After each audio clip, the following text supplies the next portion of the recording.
Everybody's out to get you and you're acting like it's strange. Cause being human's so peculiar, we're too scared to make a change. Shakara!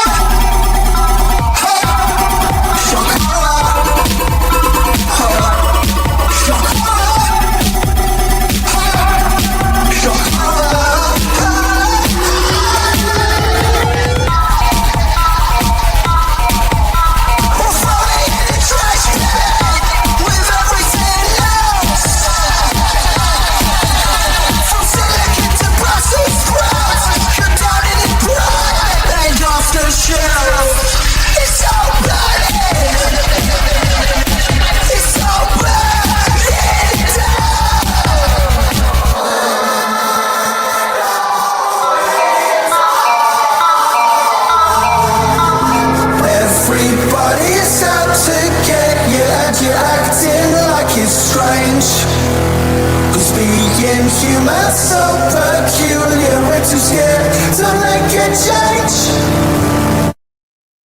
Shakara, ha, Shakara, ha, Shakara, ha, Shakara, ha, Shakara.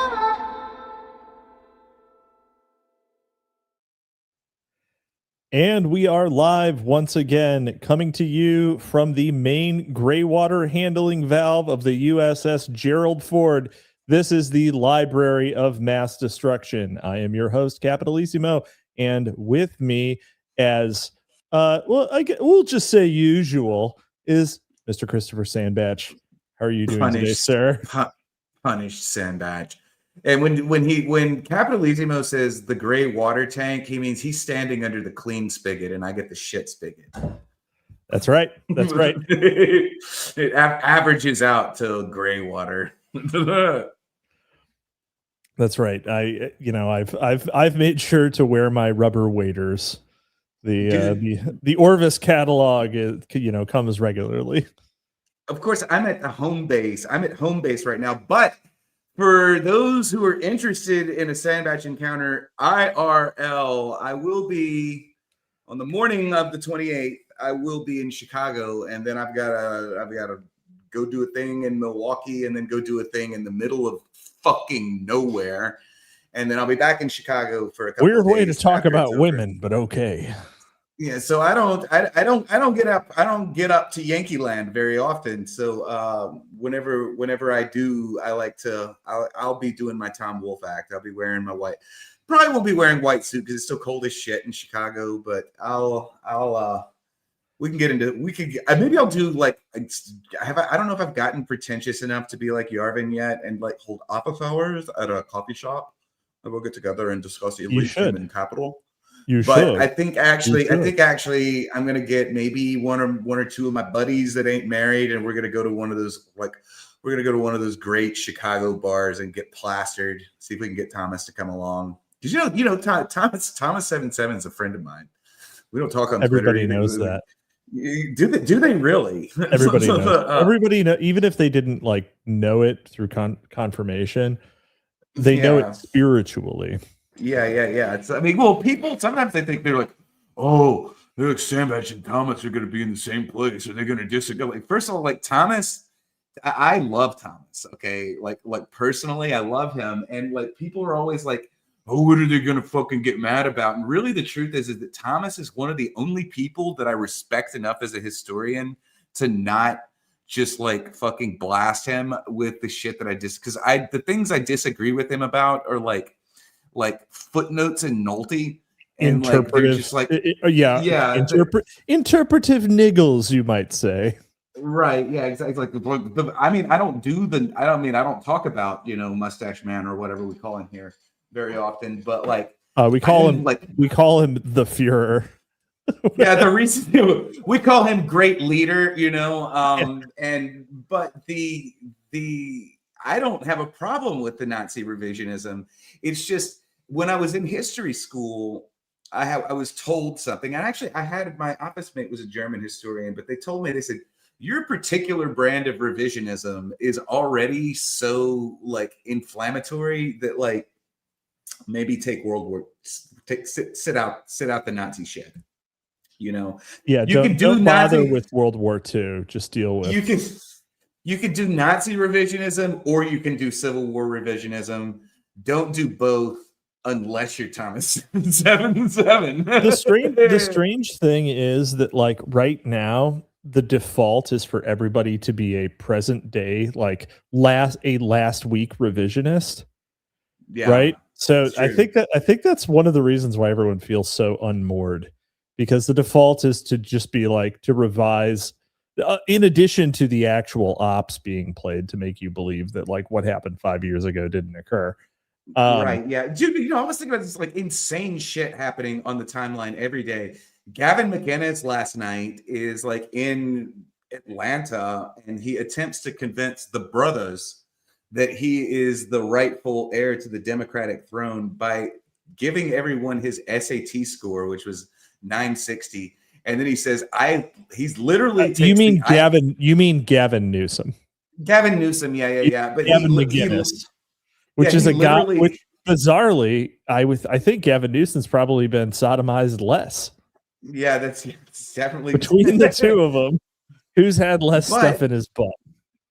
But Gavin is like talking, and he's like, he goes to the brothers, and he's like, "I'm a retard that can't read, just like you." And I'm like, and they clapped. Meanwhile, Mike Huckabee, the Mike Huckabee, the actual ambassador to Israel, is flailing around on media outlets screaming about the Khazar thesis. I was like, dude, we used to have like a dipstick for normality and discussion, and that shit is gone. It's so gone.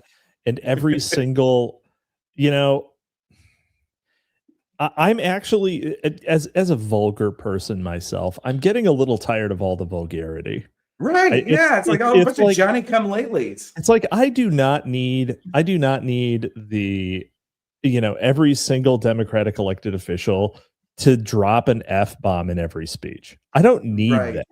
You know what? Like Trump, say what you like about him. You know what? You know, maybe he's K-slaved, right? But you know, he didn't really like swear all that much. Even in 16, when the hype was super powerful, there wasn't a whole lot of swearing. You know? No, that's actually kind of one of the keys to why he's so successful is that he'll do it occasionally, but most of the time when somebody else does it around him, he's like, "You got a dirty mouth," you know? Very dirty mouth. It's actually way more insulting when you just make when you make up names that aren't swears. Speaking of him, he did one of the most Jeffersonian things president since Thomas Jefferson has ever done yesterday, which was like put on a fake mustache and like don a pseudonym that was his son's name and call into C-SPAN to gripe. You know,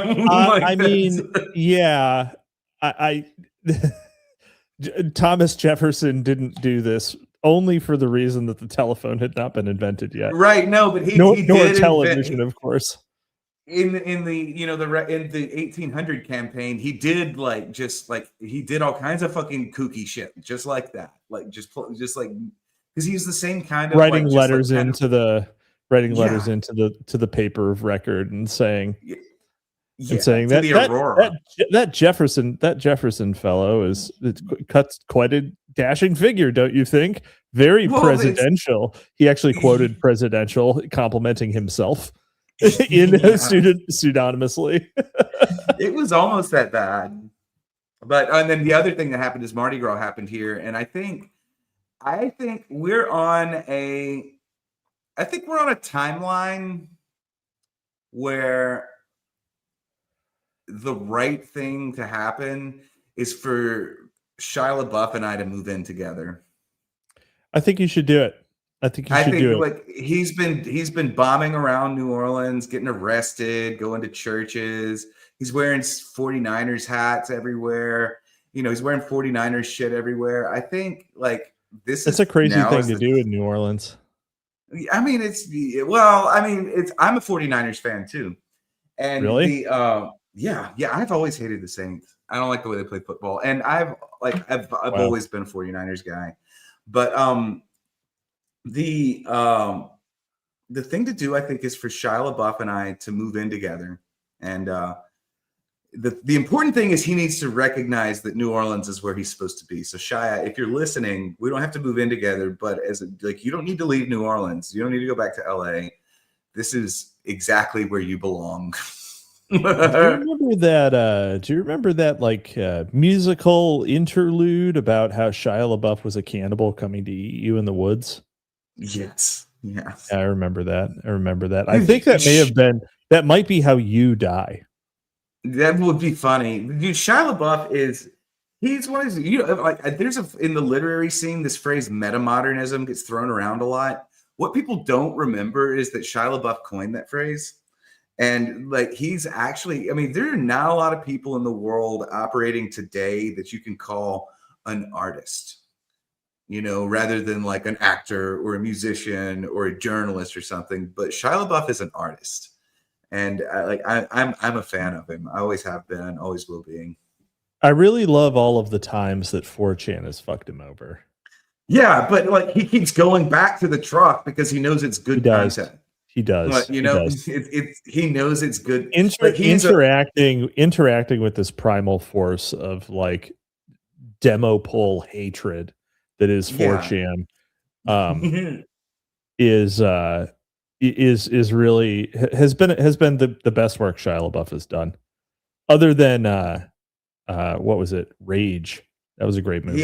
He played his own father. He played his own abusive Cajun father in a movie about himself. He does all kinds of kooky shit that I think is, I mean, like, it's pretentious as hell. And like anybody who's like, I can see how people hate it, but like it tickles me perfectly. Who is that? Harmony Korine. Like, some people like Harmony Korine, and who's the Brown Betty guy? I like Shia LaBeouf for the same reasons. I like Harmony Korine because of the basically the moral message of kids. It's just like shoot heroin and fuck in your parents' house. Like, I don't know. Like what is the Casper from Kids was my role model. Oh, really? No. No, definitely not. Like, I'm just going with it, No. Randall Shirker sends us a $5 super chat. Thanks, buddy. Randall Shirker says, gotta cook some chicken at the moment, or automated teller machine. I can't tell in context, but I'm glad that Sandbatch is back and okay. Once more into the Breach Boys. The Breach Boys is the speed metal version of the Beach Boys. Do you know I thought of you yesterday when I was listening to a song? Really? What was it? Yeah. Let me. Dead Kennedys Kill the Poor. No. I'm exposing Capitalisimo here, but it was the best ever death metal band in Denton. You're not exposing me. I am on record. I am on record as a fan of the Mountain Goats. Yeah, I'm not the biggest fan, but that song is killer. They have when the Mountain Goats are on, the Mountain Goats are on. Yeah, I mean, it's really the one guy, but yeah. Yeah. Yeah, best ever death metal band out of Denton. During was from the lo-fi era. One of the greatest albums. All Hail West Texas was the album that was on. Yeah, man. It's a real West, like, it's a West Texas vibe. Like, you would think he grew up in like Lubbock or something like that. He nailed it. He's from North Carolina, I believe. Oh, that makes sense. He's a Carolinian. Also, he's a Southerner. Yeah. Despite his many songs that are about the topic, I think he's also never been divorced. Yeah, he seems like the kind of guy who's like remarkably stable in his personal life. However, he's from Bloomington, Indiana, which I guess maps a little bit better. Oh, is he? Well, I'm pretty sure he lives in North Carolina now. Yeah, well, he brought Asheville. That sounds right. Iron and Wine also lives there, but he grew up in San Luis Obispo, which is like if LA. there's a part of California that I like more than San Francisco, and even possibly more than Big Sur, it's San Luis Obispo. Why is that? I just like the vibe there. That's where Robinson Jeffers lived, you know. Yeah, that's okay. Interesting. Yeah. Let's see. What was it? There are many wonderful parts of California, but many awful people there. Yes, so true. Nowhere has paradise ever been lost as hard as in California. It happened in like 8 years. It's like unfortunately. All right. Well, it's been a bit. Last week, or the week before last, we were of course joined by Gio Panicetti. And the week before that, you had to leave rather urgently, which we will not delve too deeply or too greedily into. Yeah, let's not like. Let's not talk about that. And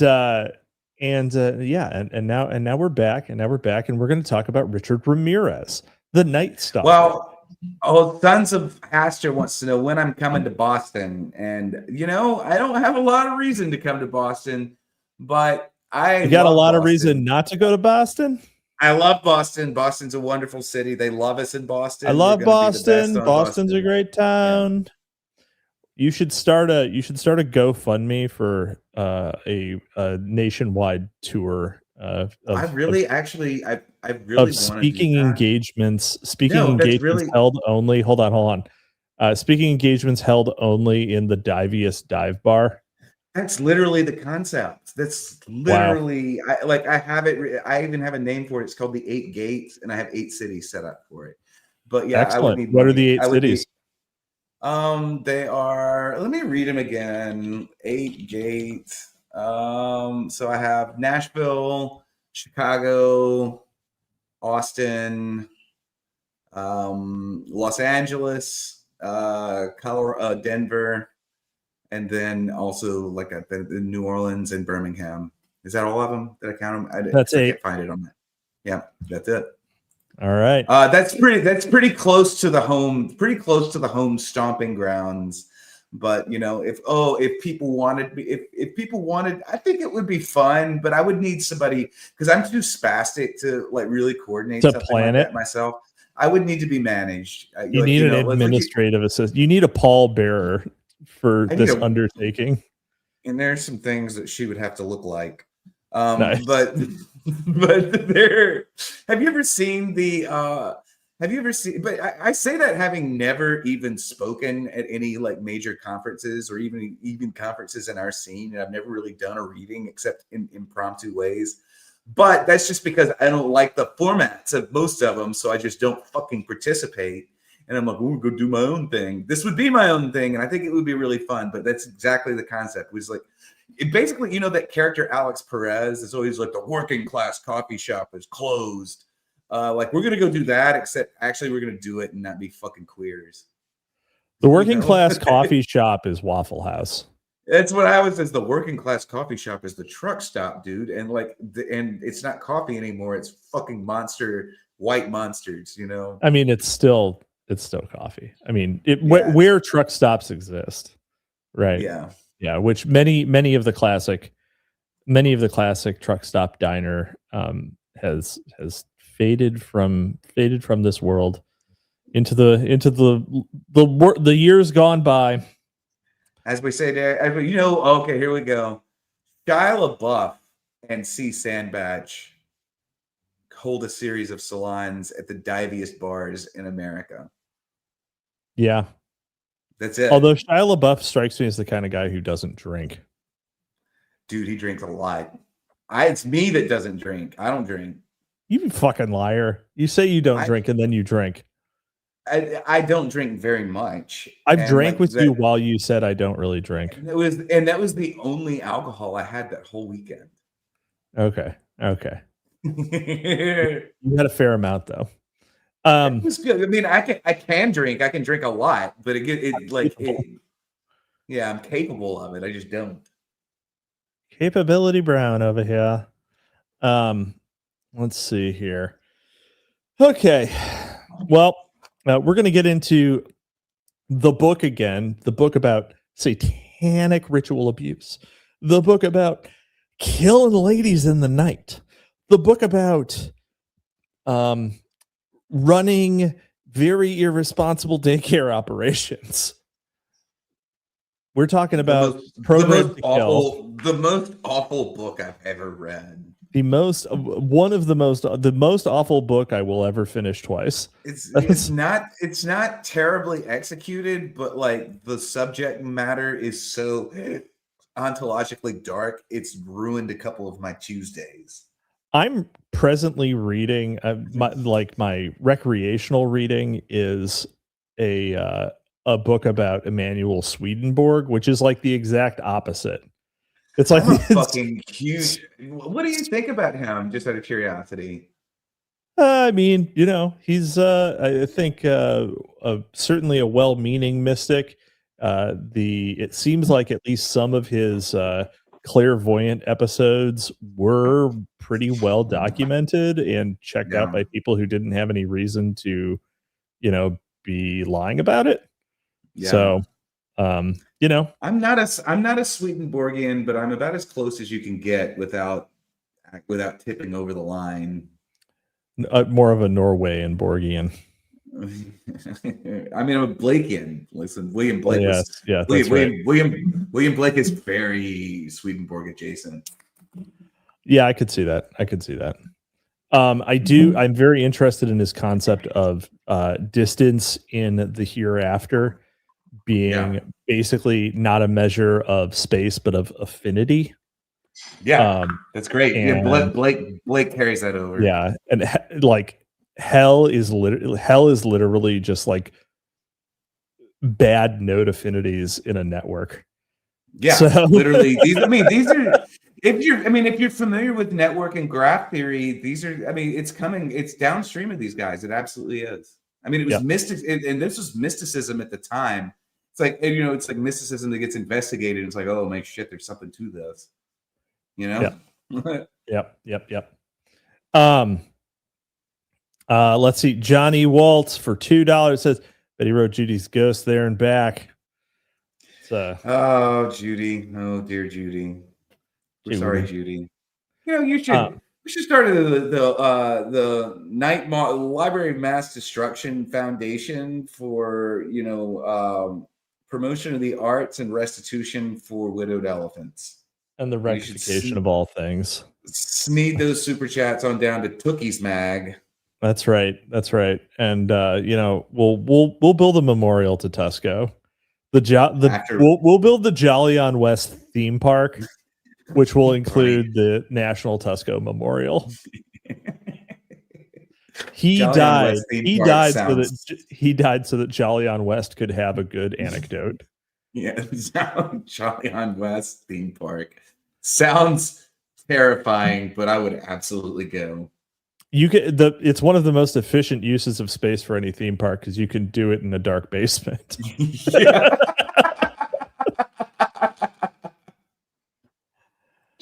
Oh man! All right, I just suggest very strongly that it's quite expansive. All right, we're getting back into it. Perhaps nowhere have the trappings of Satanism in a string of serial killings been more readily apparent than in the case of Richard the Night Stalker Ramirez. He's a Nightmogging Stalkmaxxer. Indeed, Ramirez's embrace of Satanism was so obvious that the mainstream media was unable to deny it. Instead, Ramirez was labeled as a self-styled Satanist, as though he had come up with the ideas that he espoused entirely on his own. Nothing could be further from the truth. He plagiarized Satanism. He looked almost exactly like the frontman for The Doors. That's crazy. Yeah. Crazy how similar. Also himself a bit of a Satanist. Noted spook and Satan. Noted spook op the Doors. Yeah, noted spook op MKUltra adjacent Satanists, the Doors. also written about by the very author of this book. You know, That's right. That's right. It definite definite mid late 20th century spook physiognomy. Yeah. Richard was born in 1960 to Julian and Mercedes Ramirez. Julian endured repeated beatings by both his father and his grandfather before growing up to become a policeman in, of all places, Juarez, Mexico. Wow, He eventually left the Juarez force and relocated his family to Old El Paso, but he continued to visit several times a week with his police friends in Juarez. Julian reportedly had an explosive temper that sometimes manifested itself in acts of self-mutilation that his children bore witness to. He once repeatedly bashed his head against a wall until blood ran down his face. Metal. On another occasion, he took a hammer to his own head. Very metal. There were also hints that he may have been sexually abusive towards his wife and children. And there was. I would not be surprised. Yeah. And there were other adults in the Ramirez children's world who most certainly were abusive. In El Paso, Julian's two older sons were enrolled in a special class at the local junior high school for kids who were slow learners. The teacher of that special class, Frank McMahon, was later identified as a molester of dozens of kids. I knew it had to come. It's like, what could make this worse story? The teacher is also a child abuser, and there it is, right there. Wait. He was not only Frank McMahon doesn't sound like a Mexicano name. So this guy was not only a child abuser, he was a race mixer. Yeah. It's like one of these Which is worse, fellas? Which is worse? It's the child abuse. It's the child abuse. Yeah. We're telling you the right answer. We're telling you the right answer. Do not say that. We're miscegenation appreciators here for certain types of admixture. Oh, we didn't even talk about that. The total Hapa victory in the Olympics. Amazing showing from the Hapas. Was this the figure skating thing? It was like a bunch of them. Like a ton of them. I don't have a TV, so I don't watch much of the Olympics. Okay, but I do love the Winter Olympics. Yeah, let's see. There was Allison Gu, who was an American who speed skated for the Chinese, I think, or skied for the Chinese. I don't know what sport. I think it was skiing. I think she skied for the Chinese. Anyway, she won Hapa. Then there was Elisa Liu, who was an American who was created in a lab. Her father defected from the CCP and then bought white woman eggs and surrogate time. She was literally made in a lab. She was literally made in a lab, along with her four sisters, and raised by her single father. And all of them have apparently been formed into a team of super powerful athletes. So we're to believe there is no sexual abuse involved in this story whatsoever. I think honestly, I believe that there wouldn't be, because this is so autistic. Like this type of eugenic autism seems like the type of thing that wouldn't also be of interest to being a sexual abuser. Ooh, I'm gonna go exactly the other way on that. Really? Yeah. Huh. I don't know, we're not gonna go into why. But no. I did see that the Norwegians won more medals than anybody else, and that's mind-blowing. They did, but it's also the Winter Olympics, the place where it's like winter all the time, has people who are it's the Norway Olympics. But I mean, the sheer bravado of it is there are 354 million Americans, 1.11 billion Chinese people. there are 6.5 million Norwegians, and yeah, they really. I mean, in Denmark, it's called Denmark. Only won you know one. how many Yeah. people how many total competitors the Jeets sent? 2. What? Yeah. 1.2 billion people in the country, and they could only muster up 2 competitors for the Winter Olympics. Yeah, I mean, there was only not many Brazilians. The Brazilians won a gold medal though, which was like mind blowing. But in any case, let's see. The American figure skating couple was a Hapa and a white guy, who are married. But by the way, they had to win a certain number of medals before she would agree to matrimony. So I want to kill both of them now. They've done their service. I'm not sure that was the actual deal, but it feels like she's the one who wears the pants. So yeah. I can believe it. There were a lot. There was just a kind of a shitload, and they all tended to medal. So, yeah. So sports eugenics are on the rise. Don't you like those almond eyes? But we will continue. Let's see. Where did we leave off? Oh yeah, kitty diddler teacher. That's great. Yeah. Wonderful. After there was a lot of kitty diddling, and then there was a kitty diddling teacher, and that's where we broke off and couldn't handle it anymore. Yeah. And had to redirect. But let's get 3 back paragraphs in. Shortly after the Ramirez kids were enrolled in Frank McMahon's class, he began visiting them at home and taking them away for visits to his own home. Certainly no molestation going on there. Julian and Mercedes appear to not have had a problem with the teacher's peculiar interest in their children. Another pedophile, with whom Richard was known to have had occasional contact, lived just a block away from the Ramirez family. Well, it's just a regular Tuesday. Time to get molested. It is said that the Ramirez family was very private and that they tended to keep to themselves for the most part. Richard was known to spend a considerable amount of his time alone.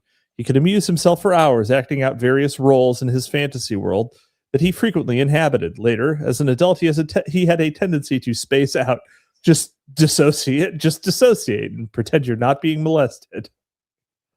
Yeah. Oops. Oops, got molested. Oops, all molestation. That's that neighbor. In case anyone who's going to get really mad at me about this stream existing is listening, I'm laughing because I'm uncomfortable. The HOA bylaws actually said that you had to be on the watch list because they needed to know. And think about it. Being on the sex offender registry means that you're a good neighbor because you're the type of person who goes around and introduces themselves when they move to the neighborhood. Oh my God. Most people don't do that. So you don't see that much anymore. Yeah, I don't see a lot of that anymore. You don't see a lot anymore. Maybe because everybody assumes that if you do it, you're a fucking sex predator. That's a good point. They did kind of like poison pill introducing yourself to your new neighbors, didn't they? Part of it's Jolly on West. He's always doing shit. Oh my God, that's what it is. Oh man, FBI informant. Not a fan of molestation, to be honest. Yeah. Hold on, I gotta screen cap that one. All right. There you go. You can get it in the VOD too. Yeah, sex frequent can't allow both eugenics and molestation. Got to draw the line somewhere. I agree. Between the two, it's definitely I'm definitely a eugenics man. So let's see. Richard had an older cousin named Mike who became something of a mentor to the young boy. This is how to disassociate when you're gonna get diddled. In 1965, Mike was sent to Vietnam, where he appears to have functioned as a Phoenix assassin. After 2 tours of duty and 29 confirmed kills, he returned a hero. His souvenirs of war included 8 shrunken human heads that he had made himself, and a large collection of Polaroid photos that graphically depicted rape, torture, mutilation, and murder. These he gleefully shared with young Richard while regaling him with tales of his barbaric treatment of the Vietnamese people. Mike also taught young Richard techniques of jungle warfare and survival, just as he has been taught before he had been sent off to kill. Do you think McGowan wasn't a fan of the Vietnam War? Yeah, I mean, do you feel like maybe he wasn't? Yeah, he was on that side. McGowan is a hippie. My just take on him is that, like, literally every stereotypical boomer conspiratard old head hippie take he's got, but he's also too young for it, and so he comes off a bit as a bit of a tryhard. He's not an old head, but he like really wants you to think he is. Right. On May 4th, 1973, Mike casually shot his wife in the face and from point blank range, killing her instantly in full view of his 13-year-old protege. The dead woman's mother, strangely enough, was said to be a skilled practitioner of black magic. Following the shooting, Richard reportedly returned to the crime scene with his father and located the slug that had passed through the victim's head. They took it with them as a keepsake and also gathered some things that Mike had asked them to retrieve for him. How they were able to enter what should have been a secure crime scene to find evidence that the police should have already found remains a mystery. Cousin Mike was judged not guilty for reasons of insanity and sent to a state mental hospital. Richard, meanwhile, ventured off to Los Angeles, where his older brother, Reuben, taught him the finer points of the burglary trade. After that, he headed back to El Paso, where he got a job at a Holiday Inn. While working there, Richard bound and attempted to rape a woman in her room. The attack was thwarted when the woman's husband unexpectedly returned to the room and promptly gave Ramirez a beating. All charges against the 15-year-old were dropped. Wow. The more things change, right? Yeah. Oh my God. Sex Freakman, what? You want him to do it formally? No. Yes, casually shot his wife in the face. Very true. Formally, he sent a certified letter. This is to give you notice that you will be shot in the face. You're talking about William Burroughs? That was an accident. Yeah, it was an accident. You know, at night, because I live in a house that William Burroughs owned. At night, dark, malevolent forces are palpable in parts of this room, in parts of this house. And I'm not the only one that's. Do you say like, hey, dark, malevolent forces? No, I just pull the covers over. Get out of here. I pull the covers over my head and just go, no, this isn't happening. And I'm like, I'm just making shit up. And then I leave, and the person I asked to take care of my cat like sends me videos of things flying around the back of the house whenever, and she's like, dude, there's something wrong in there. And I'm like, la la la la la. Yeah. Why did I rent the hell house? The rent was really low. The rent is low. I think that's like a YouTube series. Like, the rent is low, but the house is super haunted. You just have to be like, don't look the shadow man in the eyes. Just don't look him in the eyes. It's really easy to avoid the eyes. They're glowing, so just don't look at the glow. Yeah, don't look there. Don't look there. And also, you know, you just got to you got to say the shadow man backwards. You got to say the shadow man backwards, and he'll leave you alone. Cult, you know, you have become a part of a totalist cult. Yeah, that's right. Namwadas. He goes away. He just goes away. He'll be back though. Okay. Let's see. I was on a long drive and I was listening to This Paranormal Life. That was a bit they did. So just in case someone listens to both shows and they're like, Cap completely lost it. Joke.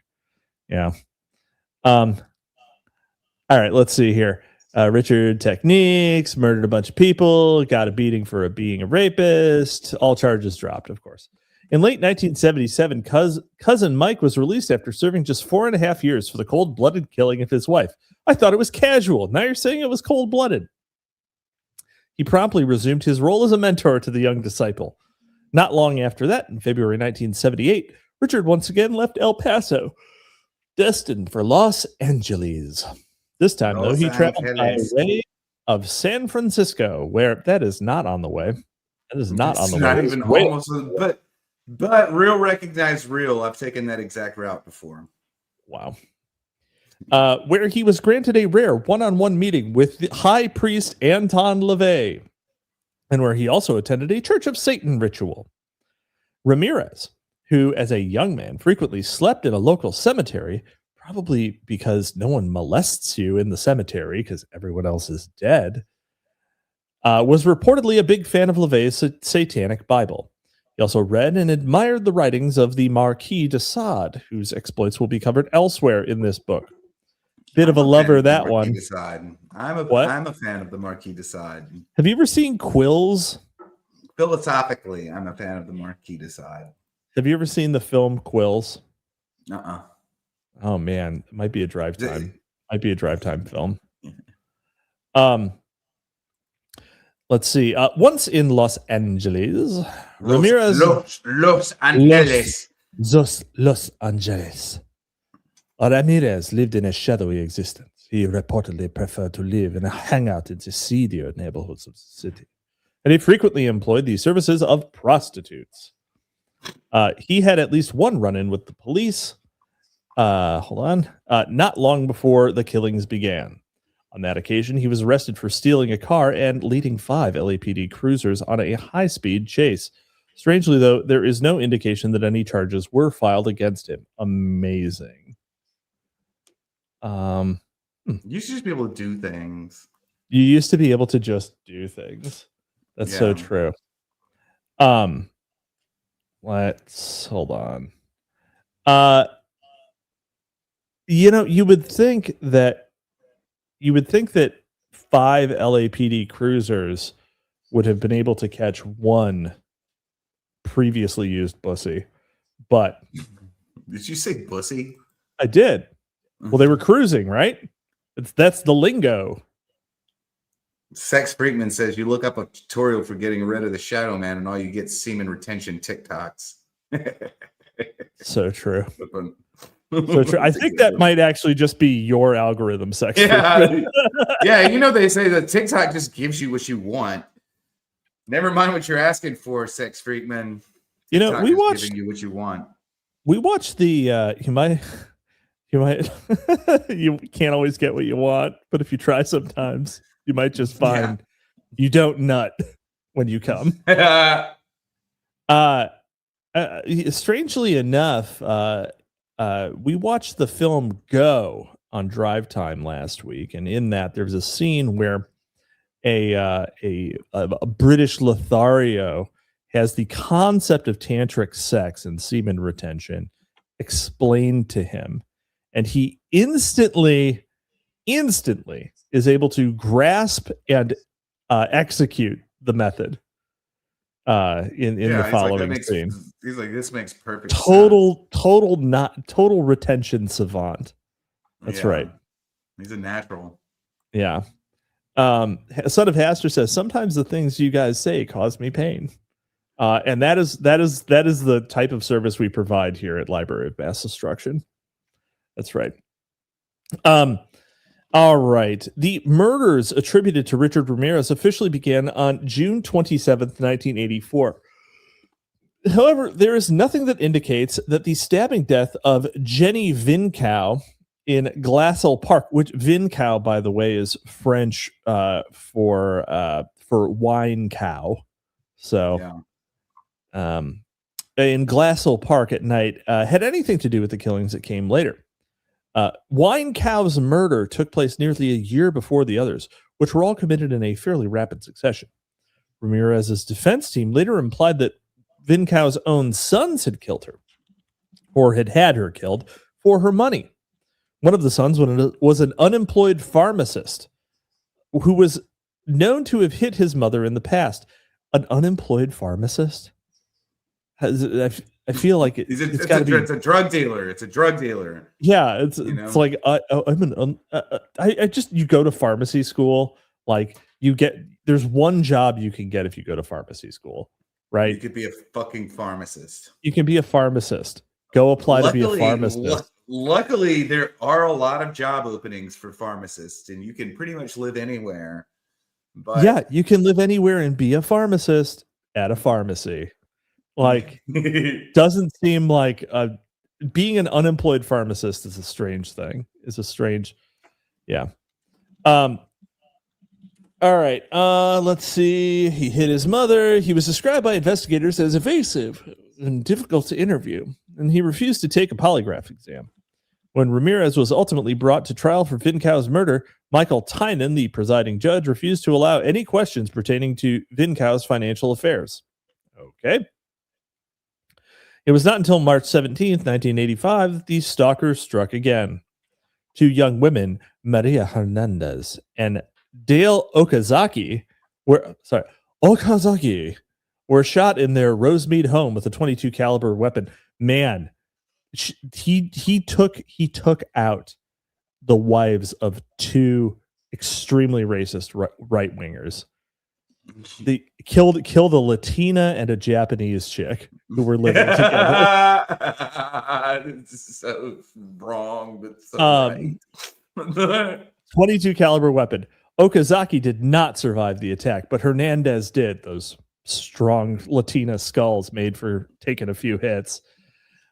Did, as she was the first to provide a description of the man who would soon become Los Angeles' most feared serial killer. She said that her attack, by the way. What? Oh yeah, it is. It is. It's a lot. Whoa, competitive field, crowded field. You got to be pretty good. Let's see. She said that her attacker was about 5'10", tall, thin, had black hair and dark, scary eyes. She said he gave my rapist vibes. He had walked up to her quite casually, assumed a military firing stance, pointed the gun at her without saying a word, and then fired a single shot. What she described was the actions of a cold and mechanical professional assassin. Strangely, however, the gunman did not take aim for the head, as he did in almost all subsequent attacks. Maria first tentatively identified a man named Paul Samuels, a military veteran who was known to dress in all black and who had a habit of following underage girls. Samuels matched the physical description given by Hernandez, and he was observed by police following two young women and trying to coax them into his car. I mean, whomst among us, right? The suspect was arrested, and the arresting officers discovered a gun in his possession, but it was of a different caliber than the one used in the Rosemead shooting. No way that one guy would own two guns. Really? Samuel was let go, and Ramirez later took the rap, although Maria was unable to identify him in court. In yet another one of those bizarre coincidences that are forever surrounding serial killer cases, Maria Hernandez just happened to be very closely connected to Gil Carrillo, who was one of the two lead detectives on the Night Stalker task force. Carrillo's mother was Maria's godmother, and Maria's mother was a good friend of Carrillo's sister. Carrillo was assisted in running the task force by our old friend Frank Salerno, who also led the Hillside Strangler task force. It's not actually that it's not suspicious that people who run serial killer task forces in the same municipality would be the same people. I just want to like lay that out there. Like, same time period, same job, same place, same guys. There can't be that many detectives running serial killer task forces. You get rid of one, they're going to give you the next one. I'm just saying. There's 3 movies about this. Hannibal Lecter, kids, like it's such a small field. The Hannibal Lecter keeps having to work with people that he's almost killed. You know? Yeah. Exactly. It's I know everyone in my field in my city. Like, and it's just It's just how it is. It's just how it is. Anyway, old Frank got another one. Let's see here. On the very same night that Hernandez and Okazaki were shot, Veronica Yu was shot twice with a .22 caliber weapon in Monterey Park. I'm going to guess Chinese. She did not survive her wounds. 2 witnesses who claimed to have been near the scene of the crime offered similar descriptions of the gunman, descriptions that clearly did not fit Richard Ramirez. One described the assailant as possibly Asian, 5'6" to 5'8", with wavy hair. The other saw a man who was 5'7" to 5'8" tall, 145 to 150 pounds, with a light complexion and a long, shaggy hair, and possibly with slanted eyes. Both eyewitnesses told police at the scene that that doesn't sound like an Asian. That sounds like a Guatemalan. But both eyewitnesses told police at the scene that they did not get a good enough look at the suspect to be able to identify him. In court, one of the two claimed that he had heard arguing and that he had seen the shooting and heard the shots. None of that was consistent with his earlier statements, nor was his account of how the shooting occurred consistent with the forensic evidence. 10 days after the shooting deaths of Yu and Okazaki, Vincent and Maxine Zazzara were shot in the head as they lay sleeping in their Whittier home. Both died from the .22 caliber bullet wounds. The hopelessly deformed slugs could not be matched to the slugs recovered from previous victims, and couldn't be anyways because that's not a thing, as would be the case throughout the investigation. Following the shootings, the Zazzara home was frantically ransacked and Maxine was hideously mutilated. Her eyes were gouged out, and an inverted cross was carved into her left breast. A search of the crime scene revealed that Maxine had a .45 caliber handgun in her purse. Fat lot of good it did her. That search also uncovered a fingerprint at the point of entry that had not been left by either of the Zazzaras or by Ramirez. Peter Zazzara, a son of the slain couple, told at least 2 officers that the killings were drug-related mob hit. Nevertheless, all evidence and testimony pertaining to drug trafficking and organized crime was later stricken from the pretrial record, and no questions were allowed at the trial about Vincent Zazzara's prison time, the guns found in the house, or the family's ties to organized crime. I just want to point out a couple things. So Maxine Zazzara had a .45 caliber handgun in her purse. So she had a fucking 1911. She was carrying the boomer gun du jour. Yeah. And also they only mentioned one gun in the house, but in the subsequent one, I guess there were multiple firearms, because it would be weird if just the wife had a gun. Like, your wife has a purse gun and it's a 1911, and that's the only gun in the home. Man, dude, Cormac McCarthy's ex-wife had a pussy gun, and it was an M1911. So, what the fuck is a pussy gun? It's a gun that she shoved in her pussy. Oh, it's a gun just for the coot. Yeah, I mean, I imagine, there's only, at that point you're going to be into separation of concerns, I mean, I'm just saying, like, if you fire it, you're going to get some like heavy metal deposits on there, and that can't be good. It can't be good for you. But yeah, it's, again, at this point, what difference does it make? Well, I mean, sure. I mean, she's old and dead now, but, and obviously Cormac McCarthy's own dick probably had a fair amount of heavy metal contamination. But, anyway. From banging underage women. Dared to Love Club.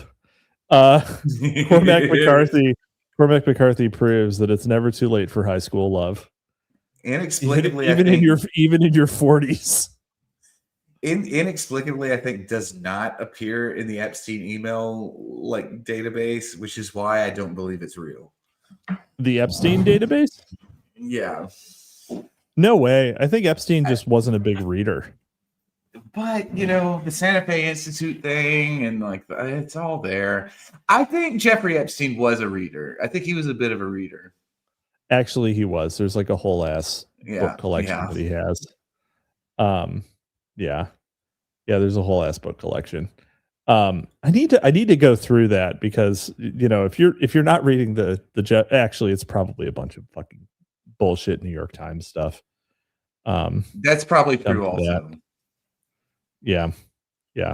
It's probably just like New York Times, like greatest. It's just like it's nothing but Stephen King and like Brandon Sanderson. It's just slop. He's just reading. But I have a feeling it's probably like 90% slop, and then like 10% some frighteningly base shit. Yeah. Then there's I'm also sure. then of course there's the collection that nobody gets to see. Yeah, that's right. Yeah. Translated copies of the Voynich manuscript. But I mean, I guarantee you, he's got like it's shitloads of like Daphne du Maurier and then like Decline of the West or something like that. Yeah. He has the original copy of the Codex Gigas. That's all right. The next stalker attack, like the Zazara murders, looked very much like a professional contract killing. William Doy was shot and killed with a .22 caliber slug to his head as he lay sleeping in his Montebello home on May 14th. His wife, Lillian Doy, was raped and left in thumb cuffs. But she was not killed. It's a Chinese finger trap. You were Chinese finger trapped to the radiator. I don't know what the fuck a thumb cuff is. Hold on, I gotta look up what a thumb cuff is. Thumb cuff. Oh my god, it's basically a Chinese finger trap. Yep, it's gotta be. Oh my god, hold on. I gotta. Are we gonna show and tell? Yeah, we're gonna open in new tab. Okay, all right. That's it. This is thumb cuffs, bro. I can see that. That's pretty brutal, actually. Like that's not going to be easy to get out of, and it's going to be. Well, I don't know. I mean, at a certain point, somebody probably just willing to hack off a thumb. Yeah, break a thumb, right? Just like fuck it. I'd rather not fucking die. Yeah. Oh man, check this out. There we go. Open that one. There we go. You could do it with zip tie thumb cuffs. The thing is that it doesn't stop you from doing the like Captain Kirk overhead double hand smash, which as we all know is the most powerful fighting maneuver. So, there's some things. I think thumb cuffs probably only work on chicks. Well, they have smaller thumbs. Well, that doesn't matter. You just use a smaller thumb cuffs. And they have a higher tolerance for pain. That is bullshit. They complain all that's bullshit. Total horseshit. They do not have a higher tolerance for pain. They have a higher tolerance for vaginal pain just because if a guy had it, then he would have some real severe problems. Anyway, but she wasn't killed. She just got raped and left in thumb cuffs. Just as in the Whittier attack, the Doy home was ransacked. Among the missing items was Bill Doy's Masonic ring. Hey, a brother. A 9mm handgun was found in Bill's nightstand. Fat lot of good it did him. And several other guns were found strategically placed around the home. Fat lot of good they did him. Let's see. As though the Doys had reason to fear for their lives. As at the Zazara home, an Avia shoe print was allegedly found outside of the home. Along with it was a combat boot print that was purportedly left by an officer at the scene. At both crime scenes, the fire department was curiously the first to respond. That is not surprising. I feel like I see that all the time. They said there are more fire stations, right? There are more fire stations than there are cop shops. Let's see. Lillian Doy was the second living witness to provide a description of the suspect. Working with her daughter, she filled out a crime scene report that described an assailant other than Richard Ramirez. She, in fact, literally said, someone other than Richard Ramirez did this, which was weirdly specific. Just over 2 weeks later, Maybelle Bell, awful name, and Nettie Long, both in their 80s. Yeah, they sound like 80-year-old women. If your name is Maybelle Bell or Nettie Long, you were born like a black woman who is above the age of 60. See, it's like literally, yeah, that's come into existence. Come into existence with the best fried chicken recipe. Yeah, your first words were, "Oh, honey child." Like, you were born a grandmother. Were viciously attacked. The crime bore little, if any, resemblance to the previous killings. Rather than being summarily executed, the victims were tortured with an electrical cord and then brutally bludgeoned with a hammer. Oh, that's what they're doing to me tomorrow. Pentagrams were drawn on the wall and on one of the victims. The home in which the pair were attacked was isolated, accessible only by way of a difficult-to-navigate drive up a long and winding route. It was not a house that a random killer would have stumbled upon. To get there, one had to know where one was going. Purportedly, tying Richard to the crime was an Avia shoe print, allegedly left on a clock. Okay? But a human hair found at the scene had been left by someone else. Man, it's too bad that the only pair of shoes that Avia ever sold were sold to Richard Ramirez. Yeah. The next attack occurred at the home of Carol Kyle in Burbank. Kyle was raped and sodomized, and her home was ransacked, but she was left very much alive.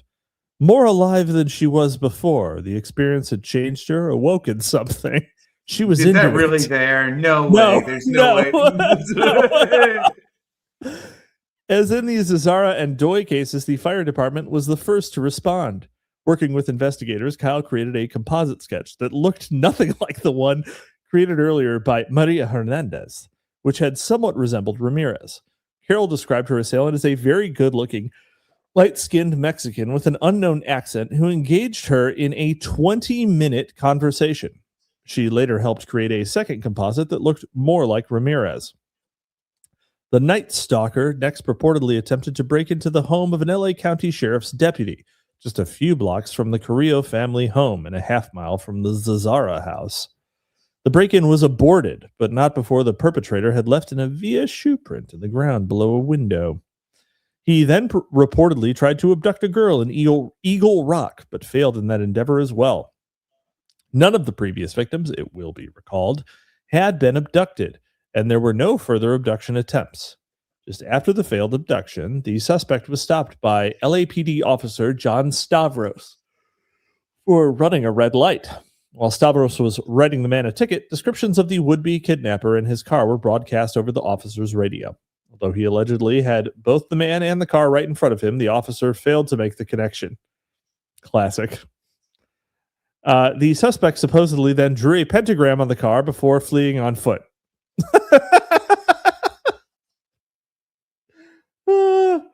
Could have gotten a speeding ticket. Freak out, decide to draw a pentagram on the car, and then run away. All right. The car was impounded and then largely forgotten. No attempt was made to search the vehicle for fingerprints, although the suspect would surely have had to leave some. Yeah, or like, look up who owned the car. Oh, Stavros, you fucking retarded Greek. On June 27th, Patty Elaine Higgins was brutally beaten and nearly beheaded in her Arcadia home. The attack, I hate it when they do that to me in my Arcadian home. The attack on Higgins was initially credited to Ramirez until serological tests, which blood tests, demonstrated conclusively that someone else had committed the crime. The charges against Richard were quietly dropped. The defense later attempted to introduce the Higgins case in court, but that attempt was thwarted by Judge Tynan, who quickly prompted prosecutors to object to the introduction of the evidence. The prosecution team complied, and Tynan then sustained what was essentially his own objection. Among the details that had emerged from the investigation of the murder was that a pathologist from the medical examiner's office had used an ATM directly across the street from the crime scene just before or after the crime had been committed. Okay.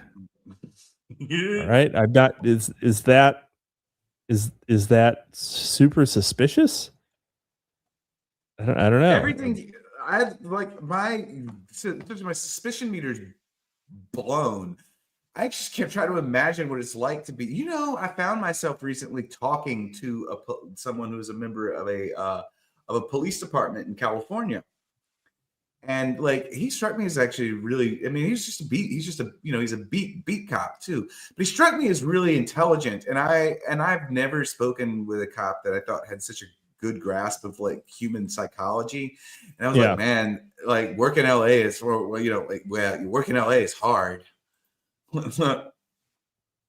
Yeah, it's I don't know. Using someone from the medical examiner's office using an ATM across the street from a murder scene is not around the same time as the murder is not suspicious unless it happens multiple times, right? Like if you can place that medical examiner's assistant like around crime scenes all the time, then something's fucking going on. But I don't know, just once. Like, come on, how many people work for the LA County how many people work for the LA County Medical Examiner's Office? Got to be hundreds. It's a lot. Yeah. You know, like I think the LAPD I think is larger than most countries most civilized countries standing armies. Well, I mean, yeah, it's the biggest police department in the country, and I mean, I know that the NYPD has 5,000 officers. Like, let's see how many they got. Let's jamie that up. Jamie that info. Okay. Now, how do we want to phrase this, though? Number of LAPD officers. Yeah. Rank police officer. Police offices. Civic. By total, I don't know. Staffing. By absolute staff. By being an absolute unit. I feel like you're typing with a cigarette in your mouth. I don't smoke cigarettes. You sounded like you had a cigarette in your mouth. I had a cigarette in my mouth.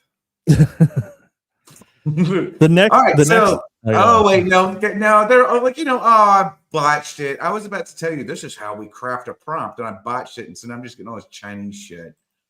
No. In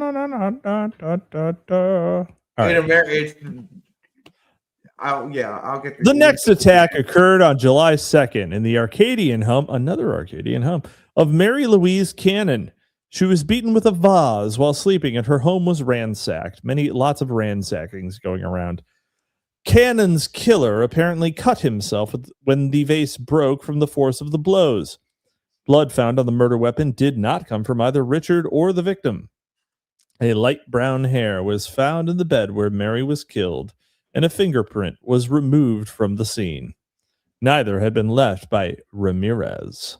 What they did allegedly leave behind were 2 Avia shoe prints on the carpet. Neither could be discerned by jurors either on the carpet swatches that were submitted as evidence or in photos that were taken at the crime scene. Not to be deterred, the prosecution team presented a tissue containing the shoe print that they rather preposterously claimed had been found on the floor of Cannon's home. The next attack was on Whitney Bennett, a teenager who was asleep in her family's home in Sierra Madre on July 5th, 1985, when an intruder beat her about the head with a tire iron so severely that 478 stitches were required to close her wound. That is a lot. That is just sewing a hairnet on a person. Yeah, I don't even know that we would do that today. There was probably they wouldn't. It would be handled now. Yeah, they wouldn't. No way. Not how it would be handled. Yeah, and yet she miraculously survived. Yeah, it's impressive that you survived getting 478 stitches. I feel like 478 stitches might kill you if you didn't start with any injuries. But at this point, the main thing is loss of blood. How much blood do you have lost? What are you stitching up? Like, what is going on here? It's just like, it's like taping together shredded documents. Good job for the doctor, though. That's impressive. It's not really like a stitch so much as it is knitting her back together. A soygen. A surgeon, with the old style medieval one with the CH. The rest of the family was home sleeping as well at the time of the attack. They were all left alone, and the house was not ransacked. A complete Avia shoe print was supposedly found stamped in blood under the covers of the bed, although it initially had not been seen by police on the scene. A beer bottle of unknown origin was found in the house. Yielded a fingerprint. More prints were found near the point of entry that the assailant had used. None of these prints were left by Ramirez, nor were the bloodstains found on the bed sash. Amazing. On July 7th, Joyce Lucille Nelson and Sophie Dickman were attacked in separate incidences in their respective Monterey Park homes. Nelson was beaten to death, and her home was ransacked. Avia shoe prints were claimed to be everywhere, including on both the front and rear patios, and stomped into the victim's face. That is a strong and steady stomp to put the actual shoe print in there. Brown hairs and fingerprints recovered from the scene were not, alas, left by Richard. Dickman's house was also searched, but she was not killed. She claimed that the intruder had attempted to rape her before leaving her handcuffed to her bed, but he was unable to achieve an erection. Wow. That's what brought everything. Brought events to a screeching halt. Sophie was not a looker. That's what we learned. Too ugly to rape. That's let's see. Evidence, however, indicated otherwise. Semen was recovered from her body, and she showed evidence of tearing from violent penetration. Well, why would she make that up? Her description of her attacker did not fit Richard Ramirez. She recalled him as being 5'8" and dressed like a hiker or a mountain climber. And Richard Ramirez never dressed like a mountain climber. And she recalled him being 5'8" and she specified that he was not Latino, Oriental, or black. She also noted that he wore dark canvas shoes, not the notorious Avias. Ramirez was considerably taller than the assailant described, and he was quite obviously Latino. He also, according to the law enforcement claims, always committed his crimes while clad entirely in black. Interestingly, Sophie Dickman lived right across the street from a female sheriff's deputy who had worked for the Doi crime scene. The deputy's husband, also a deputy, had recently been murdered. He had been a good friend of Gil Carrillo's. Interesting. This is all drug shit. On July 20th, Max and Leela Kneeling were butchered in their Glendale home. The crime scene was a veritable bloodbath. Both had been shot multiple times with a .22 and viciously hacked with a machete. Blood was splattered in all directions, indicating that the attack came from a number of different angles. That fact strongly suggested multiple assailants. The bodies of the Kneelings were autopsied by Dr. Irwin Golden, who was later discredited during the O.J. Simpson trial, much to the embarrassment of the prosecutors on that case. Hairs found on both the nightstand and atop the pillows did not come from Ramirez. On the very same night as the attack on the Kneelings, Chinarong Kovanath, Kovanath, was killed instantly with a .25 caliber shot to the head, and no value was lost. It's just a fucking Star Wars name. His wife, Somkid, was raped. His wife, Somkid, Somkid. That's how you spell her name. So his wife, Somkid, was raped, sodomized, and left tied up in their Sun Valley home, which was ransacked. On the day of the attack, Somkid told her sister that her husband's killer was a black man with curly black hair. But I repeat myself. The by now obligatory Avia shoe prints were found in the hallway and on the rear patio. By black, she meant Italian, I'm sure. Just over 2 weeks later, Virginia and Chris Peterson were both shot in the head with a .25 caliber automatic. Amazingly, both survived the attack. There were that's got to make a couple get way closer together, doesn't it? You just both get shot right in the fucking head and live. Man, how romantic. How romantic. Sandbatch, would you ever want to get shot in the head and survive with a lady friend? No. Do you all want to fucking? Can we do a record drop? Yeah, I don't have that, but yes. So I published something on Substack today. Oh, did you? Oh, we're just fully taking a break. Okay. All right. Yeah. All right. Yeah. No problem. This is wild. Interlude. All right. Go ahead. Actually, I came back last week when I wrote a piece for the OGC page that a lot of people really liked. They really liked it. I'm glad they liked it. We're going to try and get another one out for you. But, okay. Yeah, but I came back from official hiatus on my Substack today, and I wrote 2 poems because, I do that bullshit. And I wrote 2 poems, and I talked about New Orleans poetry. And at the very end here, I mentioned a character by the name of Everett Maddox, who you're going to hear a lot more about him from me in the coming days, actually. Okay.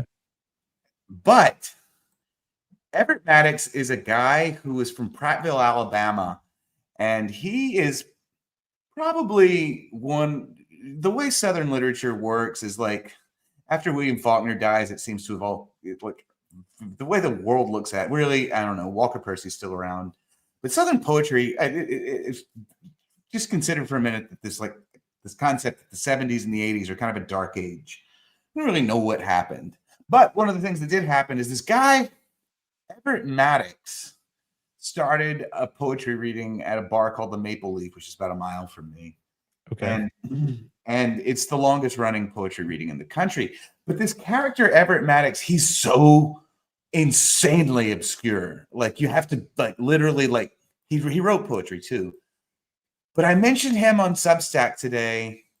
And then over on the poetryfoundation.com, they publish an article about him. Probably the most I don't look, dude. I don't know what the fuck is going on here. This is like some Neptune and Aries shit. Like reality is bending in total. Like I said, nothing is normal anymore. What are the chances? Fuck that. Anyway, the chances that reality is bending. Well, no, reality is obviously bending. Like this is not a coincidence. I'm gonna get to the bottom of this Poetry Foundation business. And in the meantime, I'm gonna start talking a lot about Everett Maddox, because one of the things this fucking GPT written article that this dude has slapped his name on is it points out that he's not gay, as though that's a bad thing. And I'm like, okay, we're gonna go to war. Rumored to be a heterosexual. literally that. Fuck.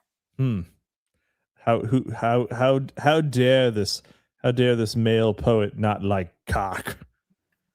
Let's see here. Shot in the head, 25. They survived. There we go. Noah via shoe prints. Their Northridge home was not ransacked. Just days later, Sakina and Elias Abawath were attacked in their Diamond Bar home. Elias was killed with a single 25 caliber round to the head. It was claimed that the killer was also armed with a 38 caliber handgun and an Uzi. A Jewish firearm, if I don't mistake myself. Sakina was raped and sodomized, and the house was thoroughly searched, as was the car in their garage. And so many of the other crime scenes, the killer appeared to be looking for something. Perhaps love? As with the Bell and Long home, the Abawath home was in a neighborhood that was difficult to navigate. So yeah, it just describes every single LA neighborhood in the hills, doesn't it? Just a neighborhood that's kind of fucking shitty to navigate. That's exactly right. It's like, I literally drove up the Hollywood hills, and I'm like, God, this road just kind of sucks. Yeah.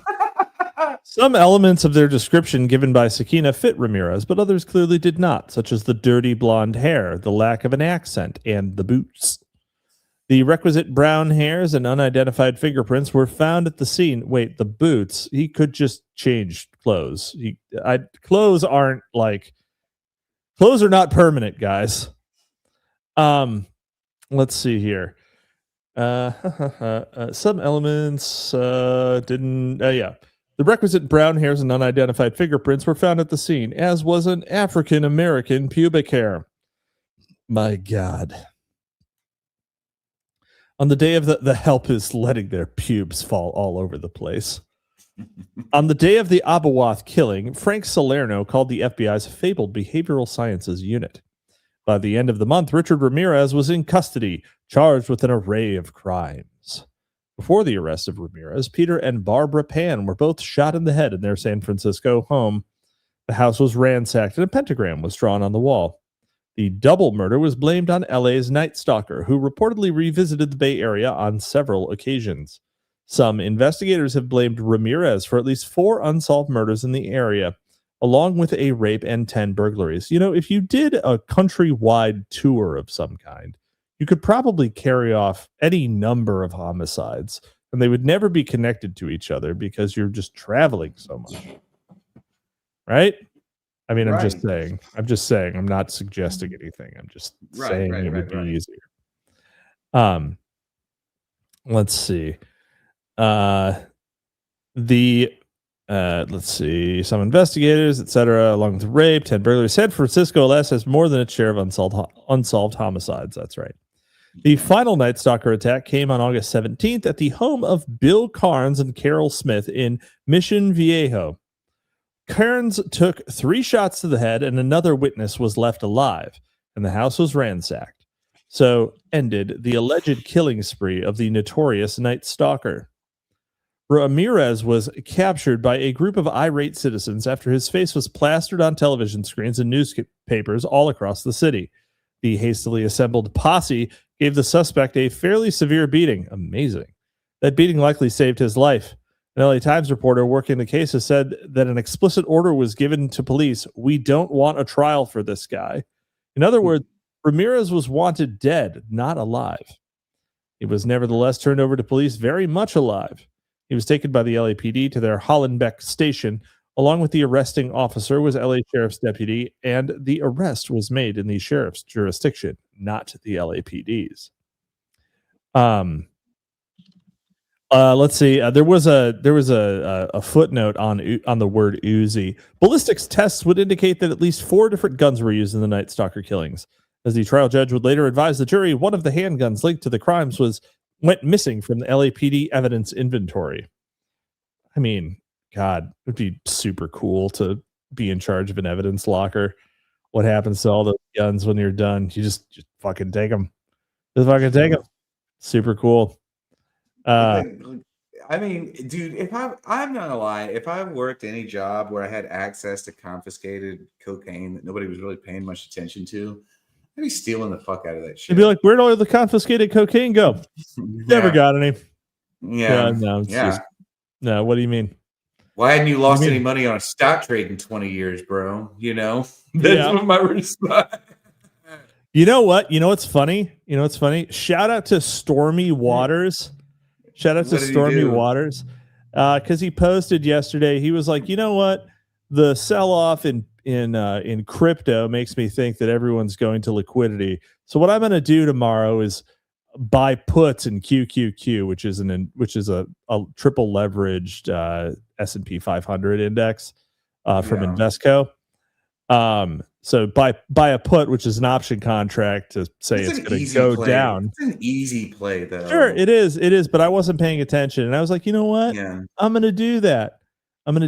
Yeah. I made 40% I made 40% on the position today. It was great. Yeah, it was great. That's pretty cool. Yep. So shout out to Stormy Waters. This is financial advice. You know, I was real cool when you said that. When you said that initially, I thought we were going to shout out to Stormy Waters for a $44,000 super chat, and then you it's like, oh, but you made 40% on your trade. Cool. Micah Pohl reposted this stream And Sex Freakman wants to know, says, I can see why we're so soft on crime these days. The alternative was attempted, and it was just really depressing and demoralizing. It is, in fact, the moral of this story, Sex Freakman. You know, actually, Mike reposted that so all of the, something's happening with the X.com, formerly Twitter, streams. That it was doing real poorly. And I had to post it as a post in order for anyone to see it.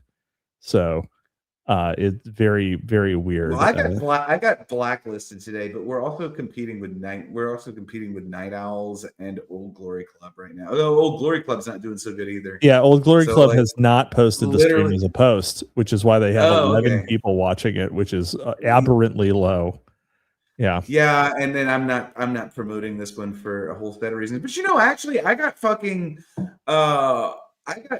flagged this morning. This fucking bitch in South Korea, flagged my account. And, whoa there! Don't you talk about my honeybee like that, sir?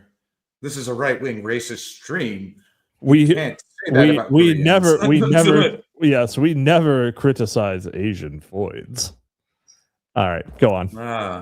But they got my account flagged for fraudulent transactions, which, as far as I know, didn't even happen. You stole someone's heart, didn't you? Yeah. No. You stole her heart. Alrighty. Where was I? The police wasted no time in getting Ramirez into a lineup that was fraudulent by any reasonable interpretation. Richard's face was staring out from every TV screen and every newsstand, hopelessly compromising any identification. He had a wound on the back of his head from the well-publicized beating he received, and the bandages covering that wound were clearly visible. The various witnesses were incredibly enough allowed to converse and compare notes. Richard was standing in the second position in the lineup, and at least two officers in the room held up two fingers, signaling to the witnesses the proper choice. That was later denied in court, but it can be clearly seen on videotape and in still photos. Jurors never saw those images. After the lineup, Ramirez was transferred to the county jail and placed in the hospital ward, where he was kept in solitary confinement. He began complaining of headaches and claimed that he was being poisoned. As legal counsel, he chose Daniel and Arturo Hernandez, choosing Mexican lawyers. I don't know about that, buddy. You didn't even go for Jews. Let's see. Who had, between the two of them, just 5 years experience practicing law. Oh, no. Neither had ever tried a murder case. Well, it's the first time for everything. There's a first time for everything. How's a person supposed to get experience nowadays? In this economy? The judge assigned public defender Ray Clark to assist the pair. Among Richard's visitors in jail, once he was allowed to have visitors, were Zena LeVay and the earless Nicholas Schreck. Zena told Richard that her father and the church sent their blessings and were praying for him. Praying for him to what? The Anton LaVey was an atheist. She also informed him that he was being made an honorary member of the Church of Satan. Occupying the cell next to Richard for a short time was actor Sean Penn. Penn's wife at the time, singer Madonna, reportedly tried to arrange a meeting with Ramirez. Wow. What a slut. Ramirez was tried on 14 counts of murder, 5 counts of attempted murder, 15 counts of burglary, 5 counts of robbery, 4 counts of rape, 3 counts of forced oral copulation, and 4 counts of sodomy. Prosecuting the case was Phil Halpin, who had served as co-counsel on the Manson prosecution. Virtually every decision in the preliminary phase of the trial went against the defendant. For example, an early motion for a change of venue necessary, because Ramirez had already been tried and convicted by the local press, was summarily denied. On one occasion, Ramirez was dragged from the courtroom and beaten by bailiffs. Okay. The Ramirez family, not surprisingly, was banned from the courtroom, although detectives working the case attended regularly. Richard's defense attorneys had to fight for disclosure throughout the trial. Prosecutors were consistently allowed to stall on handing over evidence. Of course, if Richard's family was there, they would just probably molest him. So it's probably okay that they were not allowed to be there. Yeah, you weren't going to be doing anything but molesting anyway. So just go molest each other elsewhere, you fucking creeps. Perhaps the most prominent feature of Richard's trial was a steady stream of prosecution objections, the overwhelming majority of which were sustained.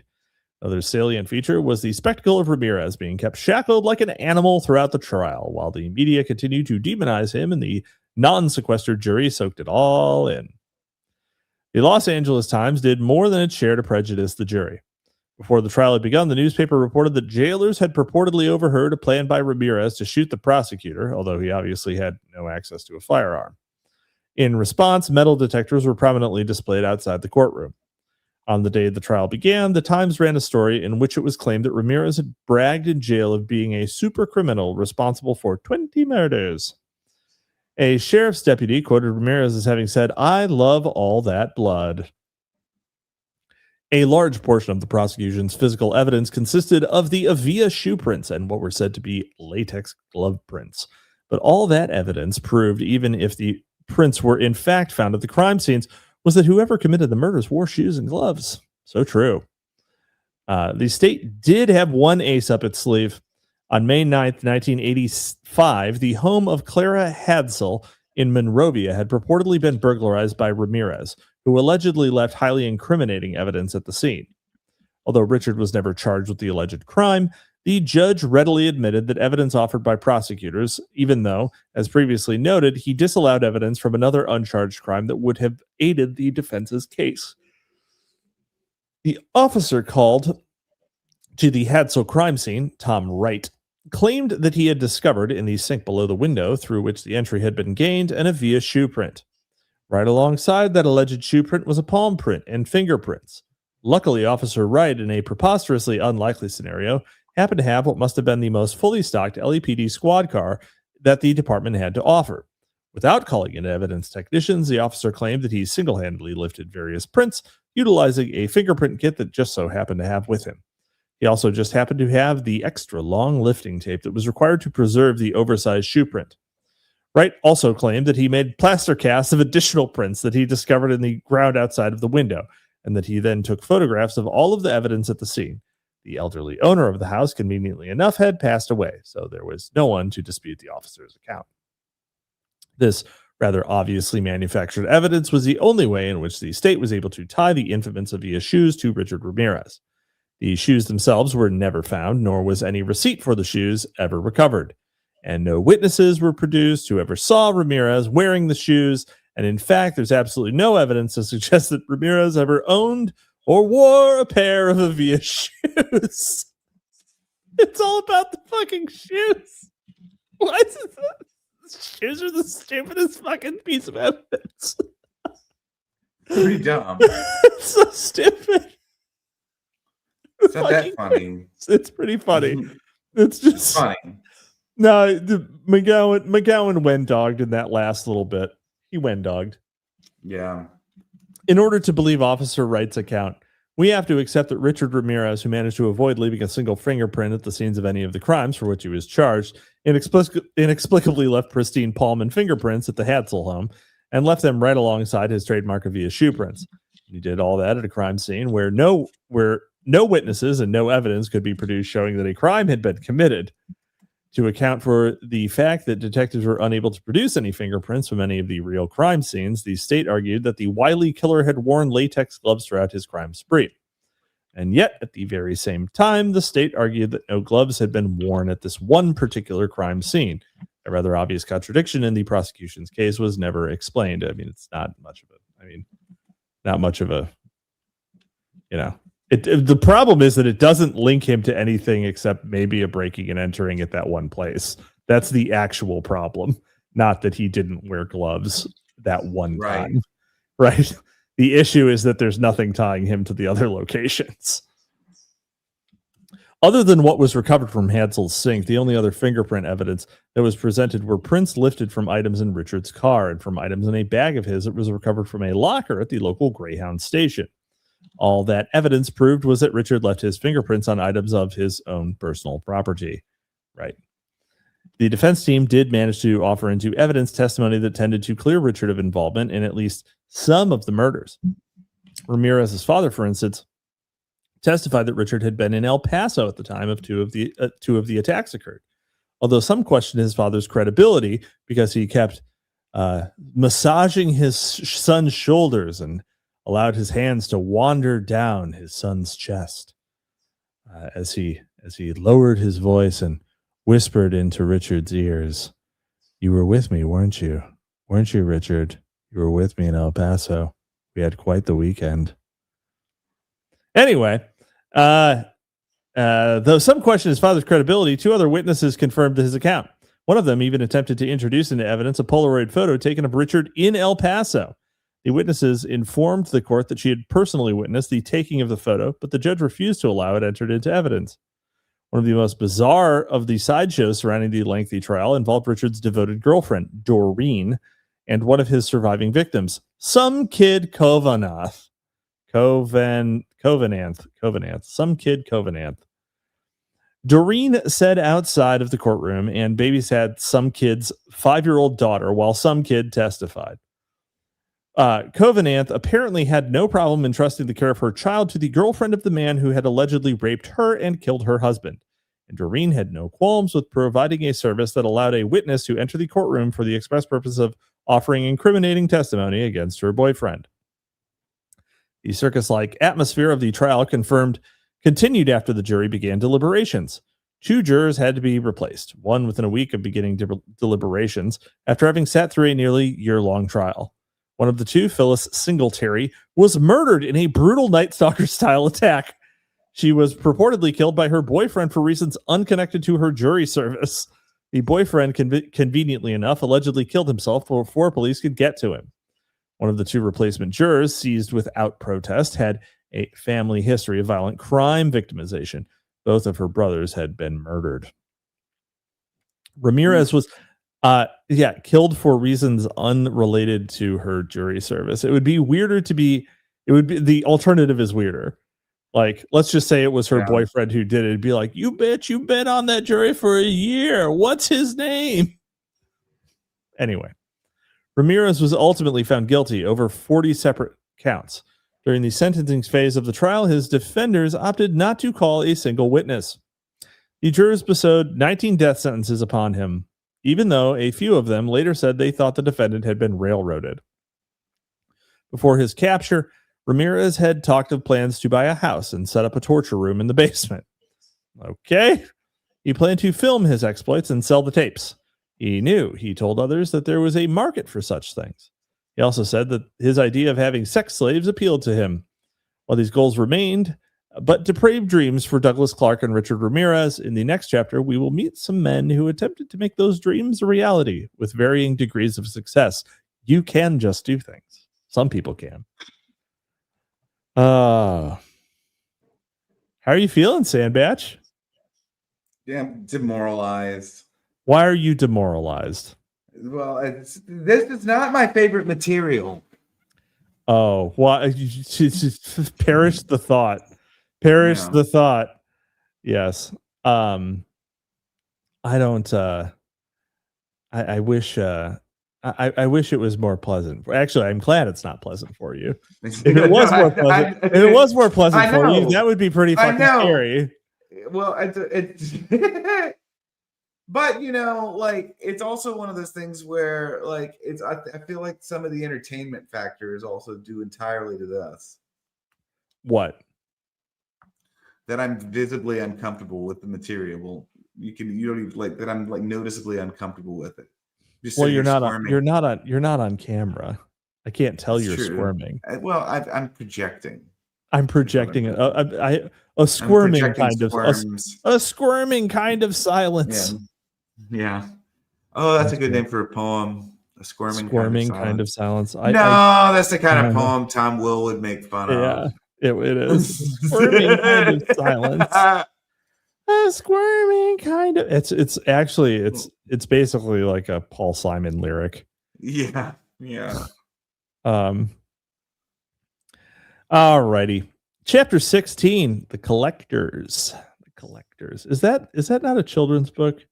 No, it's a Borrowers. No, you're referring to the Finders. No, I'm referring to the borrowers.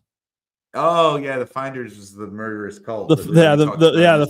the Finders, yes, the Finders are the disgusting child traffickers, right? who sold software that is used in all of the U.S. government and still exists. Alrighty. and are the ancestors of what would become Palantir. Yeah. Anyway. No. Anyway, thanks for the outsized return, Finders cult. I've got a lot of Palantir stock. Jeffrey Dahmer thought he was the devil. Jeffrey thought he was so evil that he was equal to the devil. Attorney Gerald Boyle.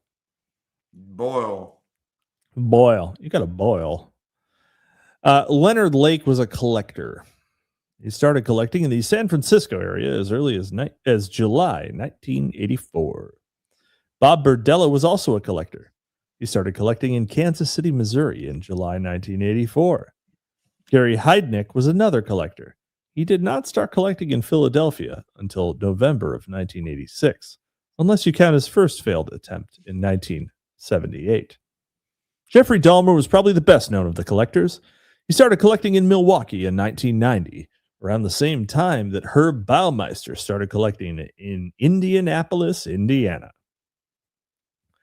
In 1963, John Fowles published The Collector, a disturbing tale of a man obsessed with control.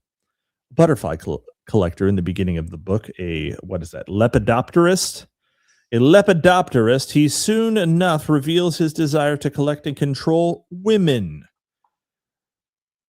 Dun dun dun. Hold on. I think I have a sound. Do I have a sound effect for collecting and controlling women? Okay, that was not the right sound effect. When did you get a soundboard? It's actually built into into StreamYards now. Yeah, there's a bunch of them. Interesting. There's a bunch of them. I got a little. That's a really shitty gunshot. It's a really bad one. I want it to be the Wilhelm scream, and that's just not. Dude, the OGC guys are talking about H.L. Mencken on Nietzsche. It's an off night for everybody. What the hell? Yeah.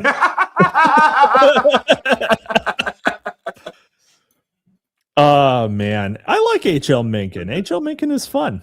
Yeah, no, I mean, I actually hate him. First of all, and really? Yeah. Wow. My wrote an essay. wife was reading an H.L. Mencken book and was like, "This guy talks like you." Okay, look. H.L. Mencken wrote an article called Sandbatch hates me. No. This is personal. Okay. I do that. It's personal. Okay. And H.L. Mencken wrote an essay called Sahara of the Beaux-Arts that he might be right about most of that shit, but he talks shit about the South. So he's like on the wrong side of my Scots-Irish blood feud with he's on the wrong side of my Scotch-Irish blood feud with the world. Understood. And I can't imagine a more boring subject than H.L. Mencken's thoughts on Friedrich Nietzsche. I sit there and I'm like, oh, this is I can see why people would be interested in that, actually, but to me personally, it sounds you're just like this is a dreary slog. This is like that's more like the sound of chandeliers smashing in my mind. I'm gonna swing from the anyway. Well, when you're done listening to this, I suggest that you go listen to American Spirits, where you can hear Oberon Quinn, a good friend of ours, read the immortal words of the hated H.L. Mencken, with his signature elocution and wonderful dulcet tones, which I am inexpertly mimicking at this very moment. But yeah, it's I like Mencken. But And everyone should also listen to A American fucking Spirits. Yankee. But anyway, all right, let's see here. I just hops over that one. Have you noticed I've been getting more Southern Extreme? I mean, Turning that's. into I mean, weren't you on some sort of list of Southern extremists at one point? Yeah, and You've caught your second win. You've caught your second win. I did. That's literally. I was talking to Paul Fahrenheit. I was like, I can't decide if my 2026 LARP is going to be as an orthodox Marxist or as a legitimate Southern extremist. And and then I posted something a couple of days later, and he sent it to me, DM'd it to me, and he was like, I guess you made up your mind. Amazing. I'm just seeing if I can run Jewish subversion in, emulation. Right. Yeah, you gotta have personal goals at this point. I do. Yeah. Yeah, no, that's what I mean. That's admirable. Like anybody, if you're like in the media sphere at all, and you're not like on your own personal trip at this point, what the fuck are you doing? That's right. Let's see here. That's the hippiest thing I've ever said on this show, by the way. Like that is like that could not have come out of the mouth of someone who's not an actual fucking hippie. Like that's right. And man, I think you are kind of a hippie. You are kind of a hippie. It's like you're a lot of be it. Like, no. People will be like, no, you're not. And I'm like, dude, if you don't think I'm a hippie, then you've never actually encountered one. Never, yeah. Encounters with hippie encounters. I was traveling. I was going to see a music show, and one of them came upon me. Yeah, a hippie. Dude, I ran into somebody the other night. They never thought they might have to encounter. I ran into somebody the other night that had been to rainbow gatherings, and I was like, oh my god, what the hell? Oh my god, I would literally go to a rainbow gathering for right wing Gonzo media.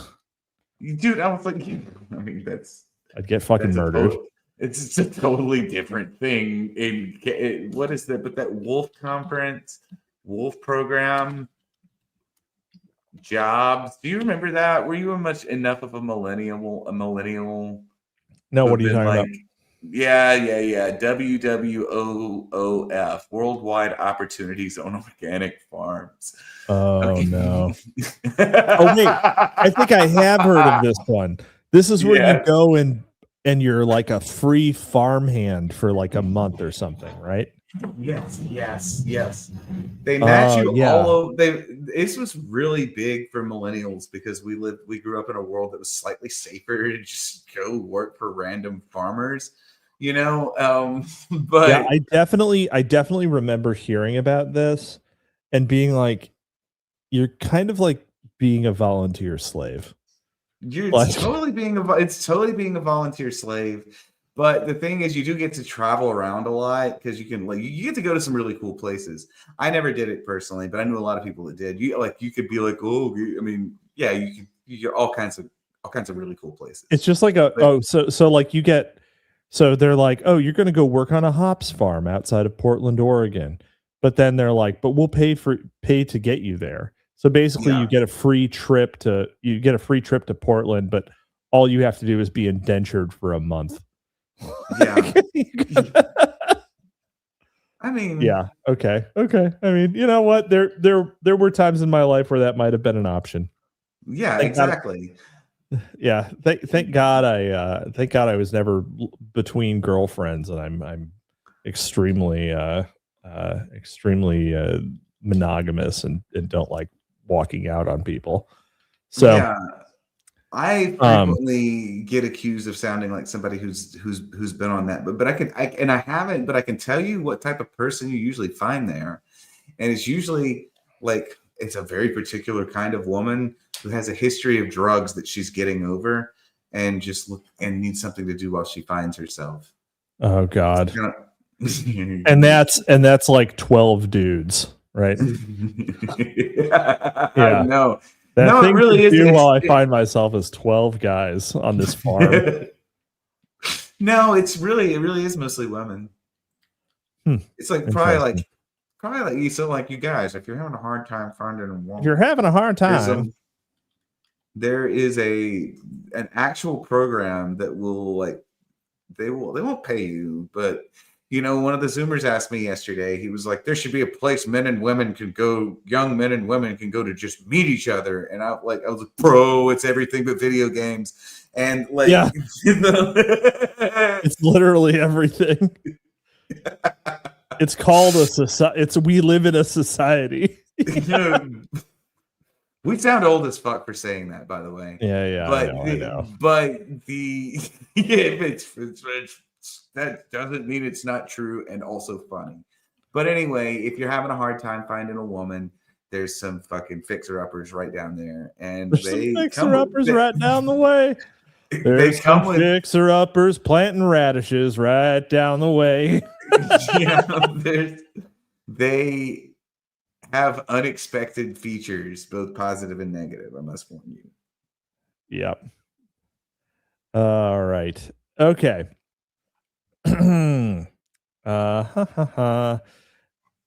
His first job. All right. I'm gonna just restart this paragraph. There we go. We're going back. We're going back.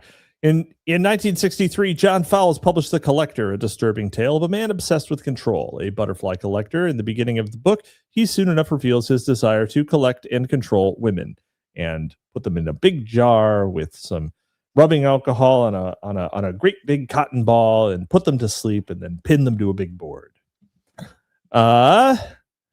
Later become the code name. His first young victim was named Miranda, which would later become the code name Leonard Lake used for his master plan. The Collector was apparently a very influential work.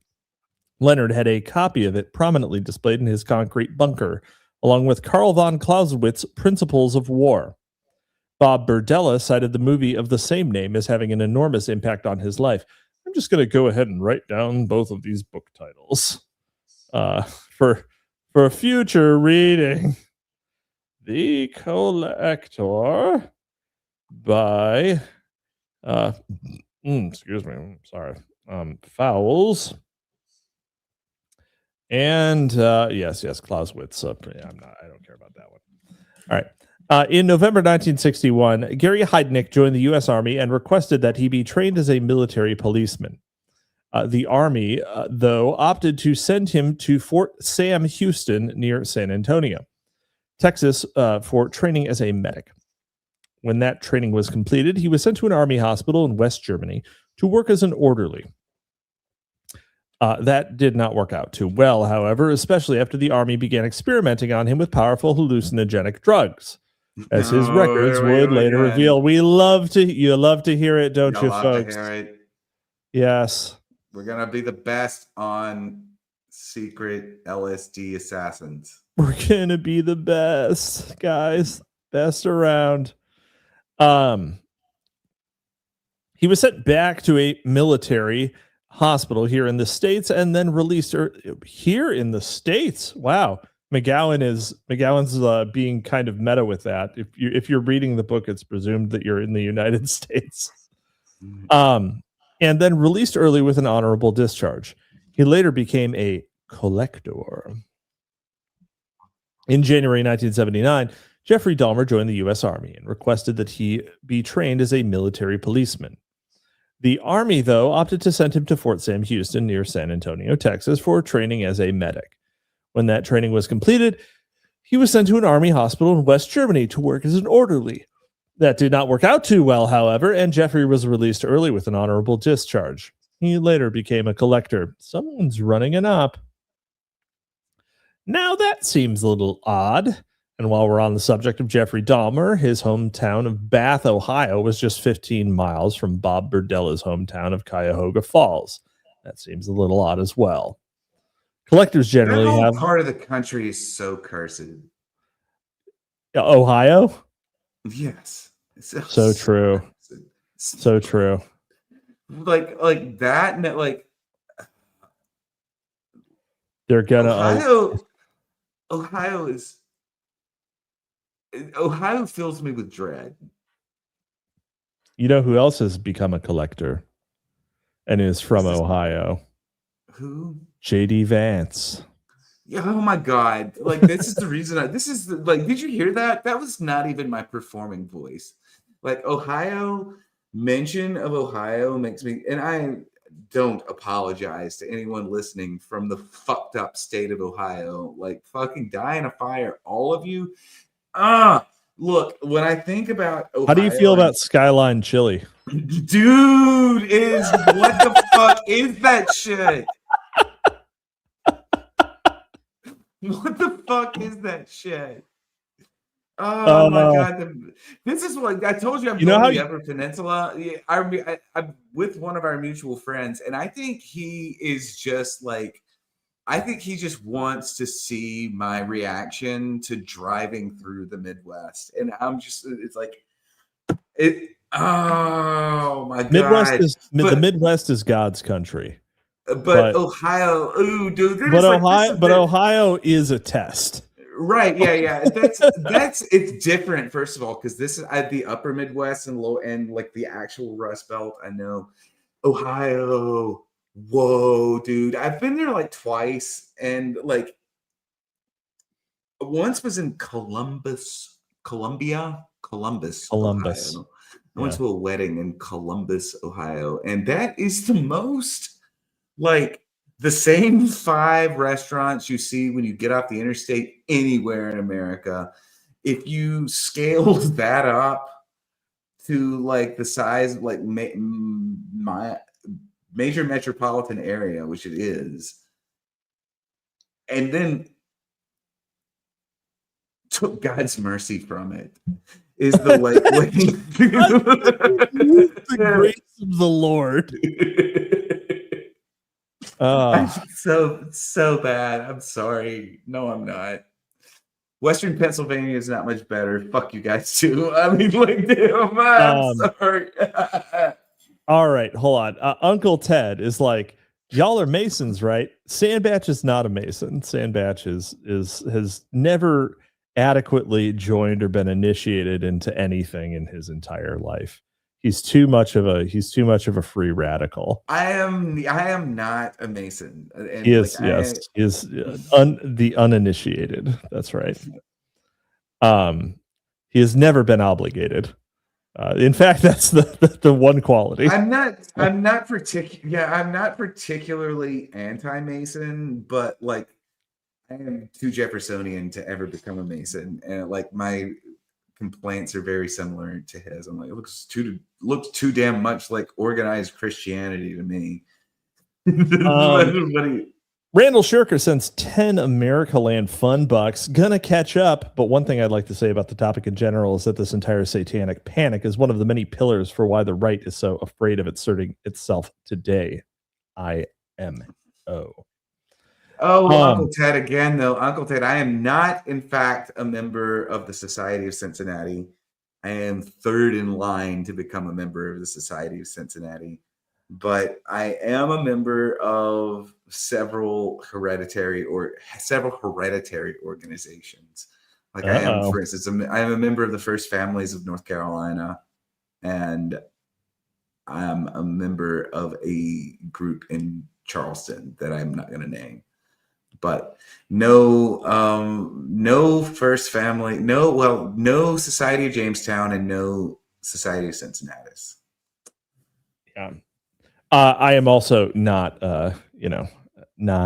eligible to be a member of such a illustrious. Do you know about the Cincinnati? They're kind of cocksuckers, actually, but the society is just the war wing of the Masons, says Uncle Ted. So he's going at full schizo now. But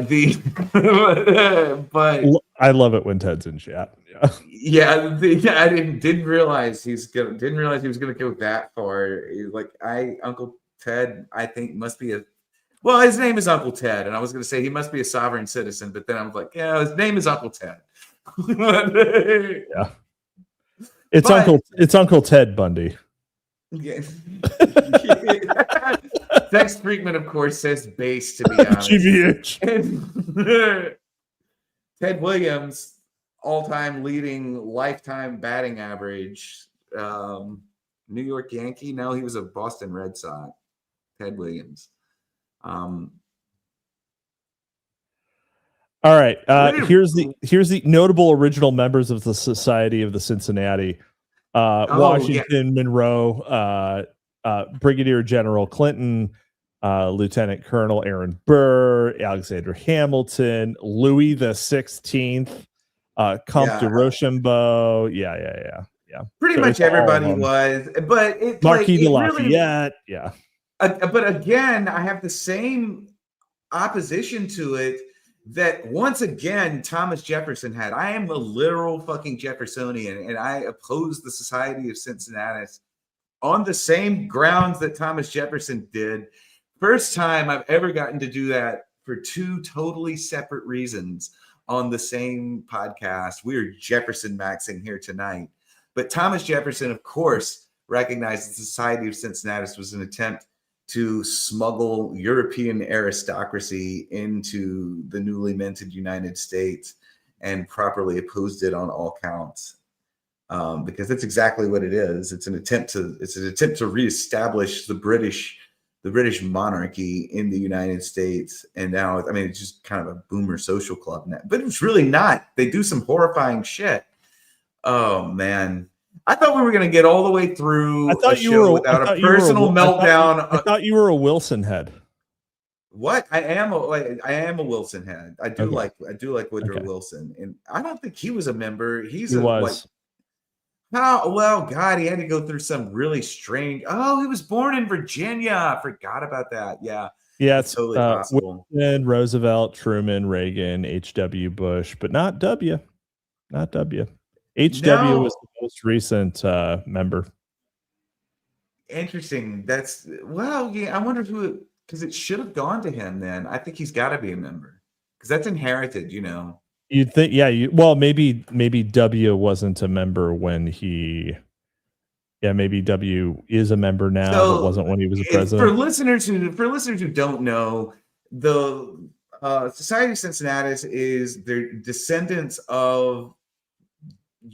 Lineal descendants of the proven members of the Continental Army. Yeah, no, officers of the Continental Army. It has to be officers. Yeah, there we go. And but the other, because that proliferates wildly. The rules, there can only be one member who's a descendant of each Continental officer. So it's like inherited like a fucking British earldom, but interestingly not like a duchy. It literally descends to heirs of the body. Like there's totally an American aristocracy, and that's it, you know. Well, of course, as an Ellis Islander, I could not participate. So yeah, I mean, look, I'm sorry, I don't mean to make you feel bad about this or anything. I don't. I don't mean to shit on our brave friends who are Italian and who got here 5 minutes ago, and like it's Italian and Czech and like whatever other things. Now I'm like in full Jefferson era. This book has stripped me down to my basic elements, and like we're like now at the end of the Wizard of Sandbatch eyes, and like you're look behind the mirror, and it's like just a dude waving a $2 bill, you know. That's how could have seen it earlier, but I have these stanky old wizard eyes. I have people always they can't figure out what my political positions on anything is. You understand, I'm literally just Thomas Jefferson. So like my political opinions make no fucking sense whatsoever. Like raising paranoia. This is where Sandbatch admits to also engaging in miscegenation. No, that's a goddamn. Sally Hemings is a goddamn slander, he says. Exactly, it's not. Yes. It was not him. And Randall Turkish Sandbatch is Jefferson's top guy. No, I am not Jefferson's top guy. I am Jefferson. I am the reincarnation of Thomas Jefferson. So, like, that's like all Keynesians blow, says Uncle Ted in response to that. I am schizo-night in a long time. I am the reincarnation of Thomas Jefferson. You heard it here first, folks. Sandbatch is the reincarnation of Thomas Jefferson. I believe it's true. Amazing. Amazing. I love it. I have memories of Thomas Jefferson's life, you know. This is a real coast to coast. This show So you know he actually didn't, you know he didn't tap that because you got that you would remember. I would remember it. Yes. By the way, I think our show, we are probably closer to Coast AM than anything since Coast to Coast AM. I wish that we could do Coast to Coast and not get trolls, but there's no way to do a call-in show on the internet. Yeah. Yeah. Tragically. Let's see. Let's Nathaniel Bergstein in chat says, I don't get the veneration of the founding fathers. They all seem quite horrible. Huh. Bergstein. What an odd thing to say. What an odd thing to say. I hope I mean, there's no way. Is it possible that he just wandered in here? Is like it possible? He just like had like it's we just possible. like a person whose real name is Nathaniel Bergstein just saw Nightmogging Stalkmaxxer and said, "Those are probably my guys." Those are my guys. Post to Post AM is a great name for a woman. Oh my God, Sex Freakman, you're a goddamn genius. Post to Post AM. Oh, it's so good. I just need, you know what? I guess I need a fourth fucking show. I need a fourth show. Post to Post AM. I might start doing that. I'm going to start DJing at night and just interrupting with like strange Sandbatch rants, and I'm going to call it Post to Post AM. Anybody who wants to hop in and just fucking do a bit, like, all right, I'm into it. You just got to do it on, got to do it on non-D space nights. So you got Tuesdays and Thursdays. There you go. He would shit a brick. If but you, like I did Post to Post up again against him. Yeah. Don't do that. I would not. Yeah, I know you. I wouldn't. Anyway, I like his format. More people should go hang out. You should. John D. he does these incredible like after dark style spaces. Randall Circus says if you come into Rage Bait Sandbatch, you're gonna have to pay for. No, actually, you won't have to pay. Fuck. I'm gonna be in Mr. D's space after this. So anyway, continuing. Collectors generally have much in common. Their primary concern is with control, which they attempt to gain by torturing their victims into submission. I've read the manga of this. I just want to... Along the way, they tend to take numerous photos and shoot a number of home videos. Some of these they keep for themselves, and some they sell to others. Collectors also like to keep various body parts lying around the house, and they generally keep their freezers well stocked with unmarked meat.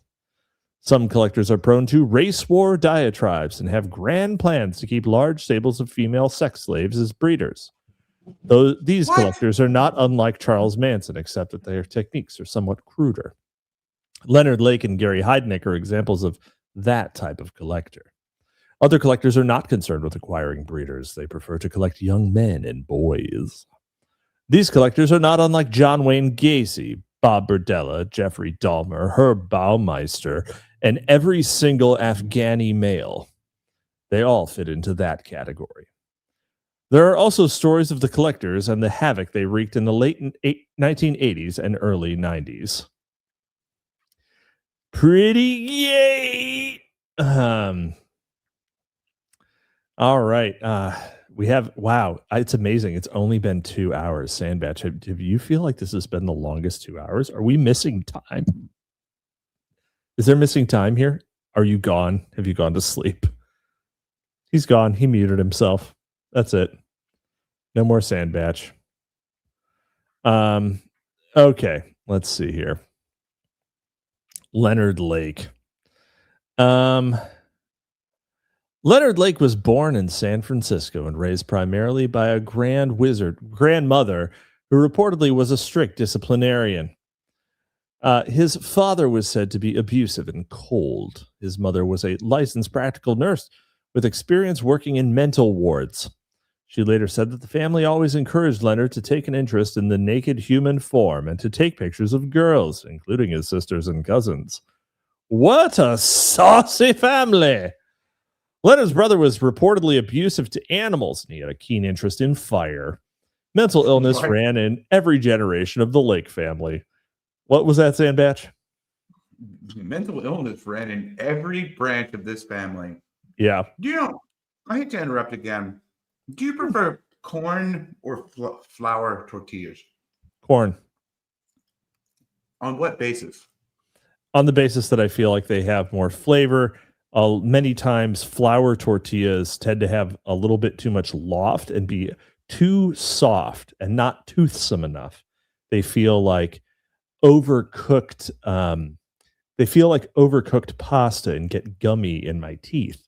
Whereas corn tortillas tend to not stick and not get stuck in the cavities of my molars. Was that descriptive enough? Sense. I like the texture more. Wondering. I'm not much of a texture guy. Like, I don't complain about textures. I will eat raw onions and things like that normally texture people. Yeah, me too. But between the two, I'll take a corn tortilla over a flour tortilla every time. Yeah, interesting. I used to not be like that. And lately, but I've been frying them. You have to fry them. So you fry the corn tortillas. Uncle Ted, so true.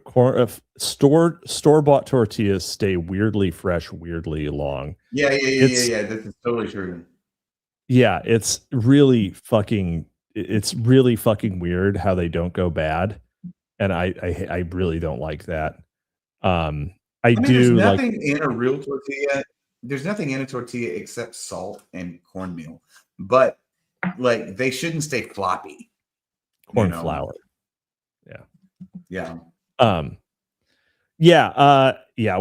I buy them, I buy them from the Mexican place that makes them.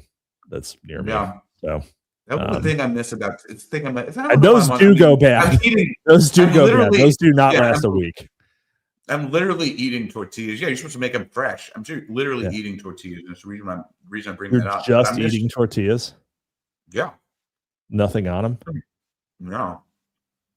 That's dude. I do some fucking Mexican ass shit. But in Texas, used to be able to get them. I put like butter on it and I fried them. They're basically tortilla chips, but they're good. Yeah. But anyway, I miss Texas where you could buy them fresh at every HEB. I've never been inside of a HEB.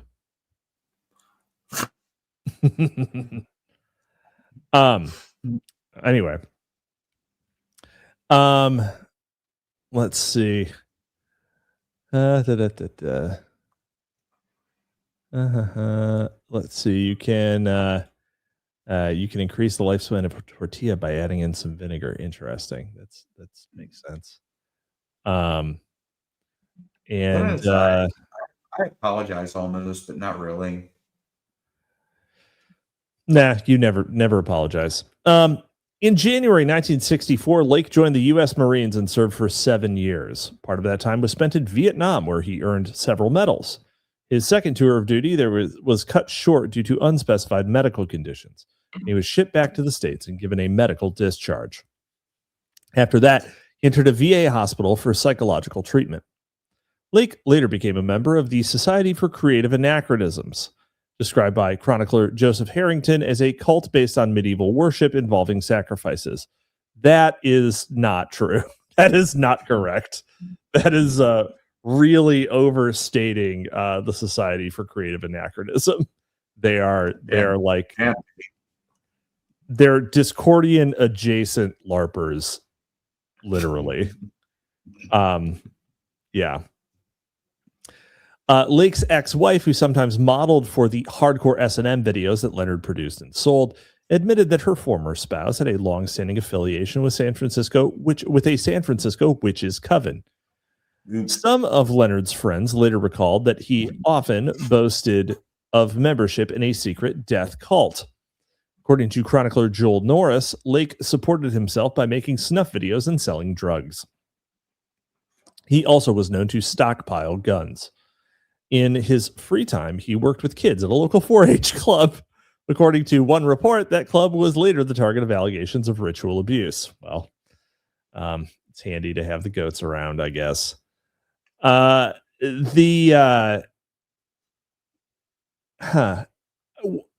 is it stockpiling when you have multiple guns? Why can't it just be collecting?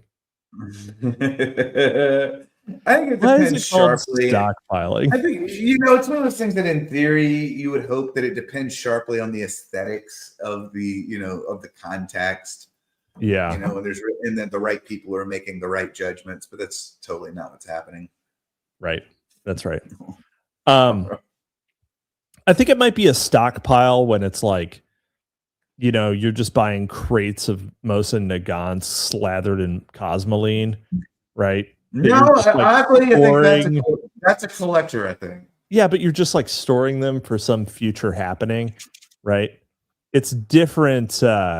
It's different when you're just like, oh, I don't have one of these yet. That's a collection. Well, outside of the derivatives market, there weren't too many investments you could have made in the year 2012 that paid off as well as a creative. Create probably create SKS's. But yeah, you're right. Partner Charles Ang was also the son of a wealthy family in Hong Kong. As a child, he was regularly chained and beaten unmercifully by his father. Beaten mercifully. I want to see someone get beaten mercifully. Later, he was shipped off to attend an exclusive prep school in Leeds, England, where his uncle taught. He was arrested in September 1979 after entering the United States for a hit and run. Crazy Asian driver. All charges were dropped the next month after Eng agreed to enlist in the Marines, despite the fact that he was underage and not a U.S. citizen and should therefore have been deported. Base. Yes, very true. His military service began on Aleister Crowley's birthday, October 12th, 1979. Exactly 2 years and 1 day later, Eng robbed a U.S. Marine armory on Oahu in Hawaii and reportedly made off with machine guns, grenade launchers, night scopes, and pistols. He went AWOL a month later after being questioned about the robbery. He remained at large until the eve of Walpurgisnacht 1982, when he and Lake were both arrested by an FBI SWAT team.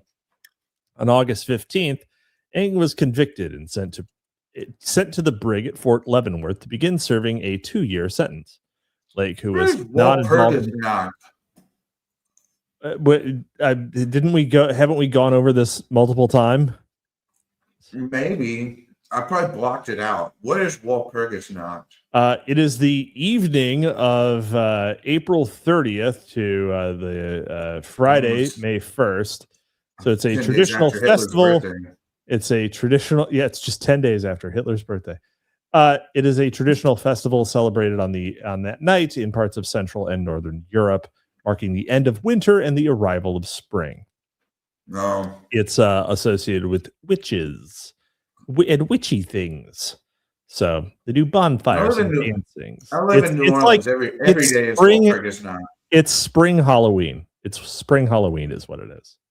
Okay, so it's like okay. Yeah. Thank you. That was perfect. When he and Lake were both arrested by an FBI SWAT team. On August 15th, Eng was convicted and sent to the Lake, who was not involved in the armory robbery, apparently was not charged. The next year, Lake's brother Donald disappeared and was never seen or heard from again. Wow. Leonard was later posthumously credited with Donald's murder, although it is unclear if there is any evidence to support that charge. On July 1984, the entire Dubs family disappeared without a trace. The family was reportedly abducted from their apartment, but no blood or other signs of struggle were found. There was no evidence of forced entry. Two neighbors across the street were watching the house at the time of the reported abduction. Why is a great question. Why were you watching the house? And neither of them saw anything unusual. They did see Charles Eng, who had been released by that time and was reunited with Leonard Lake, leave the apartment, but he did so alone. Henry Dubbs, the patriarch of the family, had been a photographer who specialized in shooting children's parties. Mm-hmm. A number of other people disappeared from the San Francisco area in the following months. Their remains would later be discovered on the grounds of a ranch in Wileseyville, California, just 130 miles east of the city. The property was owned by the Balaz family, Leonard Lake's former in-laws. Leonard called the ranch home. Among the victims found there were Lonnie Bond and Brenda O'Connor, who had been running a methamphetamine lab on the adjacent property. Well, okay. I mean, they could have found their way there. No, they could have just found their way there, to be honest. If I had two people running a meth lab on land adjacent to mine, I might be tempted. In Minecraft. Let's see. Adjacent property killed along with that couple were their son, Lonnie Bond Jr. and Robin Stapley, who had been one of the founders of the San Diego chapter of the Guardian Angels. Stapley had been involved in running the meth lab. Lake was arrested and taken into custody on June 2nd, 1985, on a shoplifting charge. A .22 caliber Ruger fitted with a silencer was discovered in a search of his car trunk at the time of the arrest. Sidekick Charles Ang was with Lake at the time, but he managed to escape and quickly find his way to Canada. Less than 3 weeks before the arrest, a meter reader for PG&E had Pacific Gas and Electric, for those who are uninitiated, had visited the Wileseyville property and been greeted by a rather macabre scene. Leonard Lake standing shirtless in his front doorway, covered in blood and wearing a blood-encrusted apron.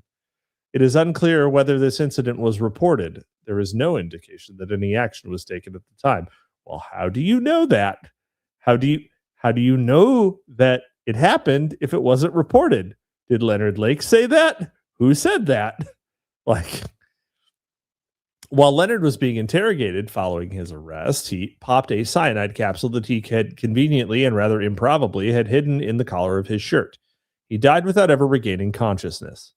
Before popping the capsule, however, he gave his arresting officers the name of his escaped accomplice.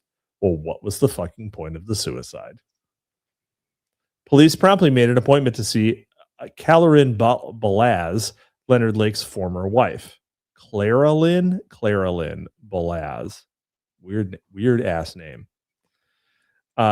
When they arrived to question her, she was in the company of Gloria Eberling, Lake's mother, and two of his sisters. The officers arranged with the women to conduct a search of the Wileseyville property. Claralyn told them that the ranch was difficult to find, and she offered to lead them there at an agreed-upon time. When the officers met Claralyn at the prearranged time, she was again in the company of Eberling. The two women had already been to the property in advance of the search. Balaz admitted that she had removed items from the property, including about a dozen videotapes. She was not arrested for deliberately tampering with the evidence, even though it soon became apparent that she had lied to police about the difficulty of finding the property so as to allow herself an opportunity to visit the ranch before the officers got there. Authorities later claimed that the evidence that she had removed was returned, although there is, of course, no way of knowing whether the tapes that were returned were the same ones that had been removed. There was also no way of knowing if any other items had been removed. With the Wileseyville search underway, the first thing that investigators noticed was that the interior of the house on the property contained numerous bullet holes and bloodstains. Also noted was that there were eye bolts anchored to the bedroom floor and all four corners of the bed, and a powerful 250-watt floodlight mounted on the wall directly over the bed. Wow. Police quickly deduced that the room might have been used as a snuff film studio. Luckily, they happened to have an expert on such things. Tom Eisenman, a former Navy man, was a veteran investigator of sex crimes involving children. He had in the past worked on cases involving child pornography and snuff films. Why he happened to be around for the initial search, given that the suspect had only been charged with shoplifting at that point, remains a mystery. Wow.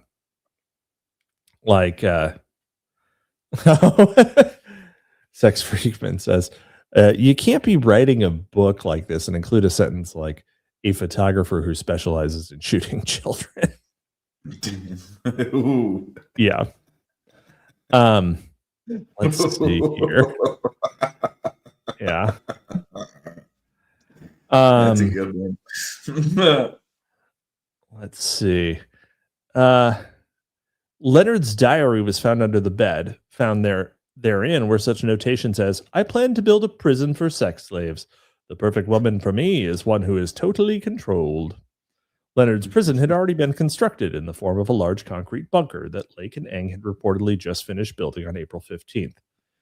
The bunker contained a vast array of military and police equipment, including boots, fatigues, canteens, bayonets, gun belts, rifles, shotguns, assault rifles, machine guns, manacles, handcuffs, one of those good old military issue manacles, handcuffs, hunting knives, a starlight scope, tripods, pistols, butcher knives, and switchblade knives. One of those military issue switchblades too, of course. Also in the bunker was a copy of The Collector. Incorporated into the design of the building was a secret soundproof cell outfitted with a one-way viewing window, hidden cameras, and a list of rules for prisoners. Also found were numerous photographs of children in various stages of undress that had been taken at the South City Juvenile Hall where Clara Lynn worked. Adjacent to the bunker was an incinerator, which investigators logically concluded had been used to dispose of bodies. Hundreds of bone fragments were recovered from the property, most of them burned and then cut into 2x4-inch pieces, making identification all but impossible. A final body count was never achieved, but evidence indicated that as many as 25 people had been killed and disposed of at the Wileseyville Ranch. Buried on the ground of the ranch were 5-gallon buckets containing videotapes. The contents of most of those tapes have never been revealed. One of them reportedly featured Leonard's mother, Gloria Eberling, Leonard's former wife, Clara Lynn Balaz, and Clara Lynn's parents, Louis and Grace Balaz, listening as Lake animatedly described his plans for the coming Armageddon. He saw himself as the new Adam, and he spoke of building a series of bunkers, each to be stocked with weapons and food and staffed with a sex slave. These slaves were to serve as the mothers of the New World Order and would arise from the ashes of Armageddon. Wileseyville structure was apparently the prototype for this planned network of bunkers. Lake dubbed his plan Operation Miranda in honor of the heroine of Fowles' novel. Another videotape featured Lake and Eng physically and psychologically torturing 2 different women, one of whom was their former neighbor, Brenda O'Connor. On the tape, Lake can be heard telling Brenda, "Suffer, there's people that are going to want to know that we did our job." Additional videotapes were recovered from the abandoned former residence of Charles Eng. The contents of those tapes also remain a mystery. It's too bad that Eng wasn't the one talking, because I don't know. I just feel like he would have had a really funny accent. Early on in the investigation, the local chief of police issued what are the fucking odds that 2 guys who were this big of freaks, right, would find each other?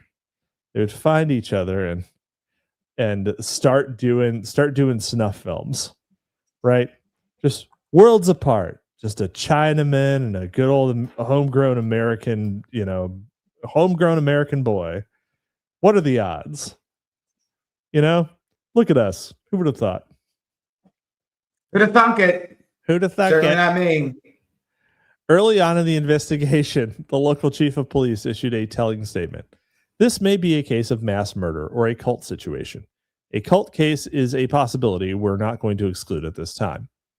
The Department of Justice and the FBI soon descended upon the scene, and the official story quickly became that only 2 men, Leonard Lake and Charles Eng, were involved in the murders. Just 2, no women. What about those ladies? Don't worry about them.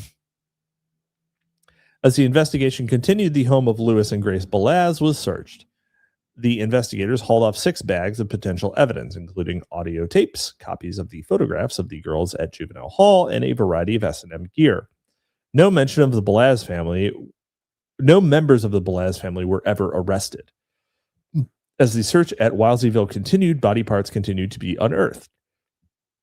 Few of these were ever identified, but one skull featuring a .22 caliber bullet hole next to where the ear had been had belonged to Randy Jacobson, a Vietnam veteran who had served with Lake. What? Uh-oh. Uh-oh. a fella. His last known address had been at the Pink Palace. Hold on. This dude shot his own trench buddy? Yeah. Dude. Yeah. That's the most fucked thing I've ever heard. It's definitely this is the thing that gets you? That is the violation of the esprit de corps of the U.S. Marines? Yes. Yes. That is fucking dark. Okay. Well, his last known address had been at the Pink Palace in San Francisco's Tenderloin district, so the guy was probably a little fagaless. Wow, maybe I'm true. You know, might not have been the only trench he climbed into. In December 1985, Eng was convicted by a Canadian court on shoplifting and assault charges and given a 4.5-year prison sentence, longer than any of the sentences that he has served. He had been arrested in early July. 6 years would pass before Eng was extradited to the U.S. to face charges arising from his complicity in the Wildsyville operation. 7 more years would pass before his trial got underway. 7 years before a trial. Holy shit. The lengthy delay in extraditing Eng was due to the fact that he was facing near certain execution in the United States. As in most of the civilized world, capital punishment is considered barbaric in Canada. Canadian law, therefore, prohibits the extradition of suspects accused of capital crimes. Nevertheless, under pressure from U.S. authorities, the Supreme Court of Canada approved Eng's transfer to America.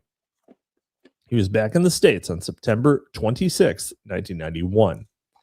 Eng's attorneys later argued his case before the UN Human Rights Committee. Who fucking cares? Whose members condemned the actions of the Canadian government, but by that time, it was a moot point. Yeah, who fucking cares? Like, oh, we're just gonna fucking kill you. Like, oh, do you Human Rights Committee? The United Nations. Yeah. Do you want Human Rights Committee says America can't do something? Oh, what are they gonna do? Are they gonna use America's military? No. Well, I guess they could fuck off. Like what? Yeah, what a joke. Yeah, an organ of U.S. global hegemony says Canada shouldn't have extradited someone who committed a crime in America to America. Anyway, the American people, with their famously short memories, had largely forgotten about the Eng case, but that was soon to change. In November 1991, a purported witness took to the national airwaves to claim that he had known Eng in Leavenworth in 1982. The witness said Eng had talked incessantly about torture and mutilation and allegedly discussed his fantasy of owning sex slaves. The inflaming of public opinion had begun. Eng's long and convoluted journey through the U.S. criminal justice system began in early 1992. Throughout that 7-year journey, the media consistently portrayed the defendant as the party responsible for the repeated delays in the legal proceedings. In truth, though, it was the state that was responsible for the vast majority of the delays, as prosecutors manipulated the system in their ceaseless efforts to stage yet another sham serial killer trial. I don't know about that, man. I don't know about this. Yeah. Dave getting a little. Yeah, no kidding. Getting a little friendly with the subject. Yeah. What's the fucking deal, Dave? What's the fucking deal, Dave? Your eyes looking a little slanted? I think you're looking at this a little sideways. Huh? I think you're a little askew. I think he's pulling a Truman Capote. I think I'm sensing a chink in his armor. Mm-hmm. Eng's first attorney at his first preliminary trial was Michael Burt, who was simultaneously serving as an attorney for Richard Ramirez. Great. Over Eng's objection, the presiding judge opted to appoint him new counsel. Eng appealed the judge's decision, but the California Supreme Court denied the appeal and the change of attorney order stood. Throughout the preliminary proceedings, every effort was made to present the defendant as a dangerous, uncontrollable animal. He was shackled to his courtroom chair and surrounded by heavily armed deputies at all times. During court recesses, he was literally kept in a steel cage, based Yes, totally. Based and Hannibal Lecter build. The purpose of a preliminary trial is for the state to present a body of evidence sufficient to convince a judge that the defendant should be held over for trial. This preview of the state's case can be very beneficial to the defense. However, since no defense is offered at such a proceeding, the public initially gets a very one-sided version of events. For that reason, defense attorneys on high-profile cases tend to air their side through the media. At the outset of Eng's preliminary trial, however, a gag order was issued. The result of that order was that the general public only heard the prosecution's case. Eng repeatedly filed motions for a change of counsel. All such motions were routinely denied. In fact, Eng was not even allowed an evidentiary hearing to present his case for why a change of counsel was needed. He also filed a motion to have the judge dismissed.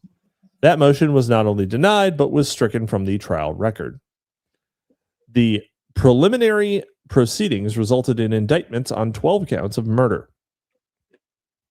As Charles awaited trial, a Superior Court judge agreed to hear his lawsuit against his new attorneys. The judge indicated that Eng's suit was not, contrary to what the trial judge had ruled, a frivolous one. That suit became a moot point, however, when the trial was moved in September 1994 to Orange County. The new judge took the helm, and new attorneys were appointed on both sides. A moving van delivered a mountain of evidence to the offices of both the Orange County District Attorney and Public Defender. The Orange County Public Defender's Office complained loudly about the condition of the evidence they received. 6 tons of documents had been stuffed haphazardly and seemingly randomly into produce boxes. 500 pages of police reports were missing. All files pertaining to the Justice Department's investigation of the case were missing. The documents produced by the former defense team were reportedly illegible. Hundreds of photographs were unlabeled and unorganized. 13 boxes containing the most crucial documents were clearly marked shred.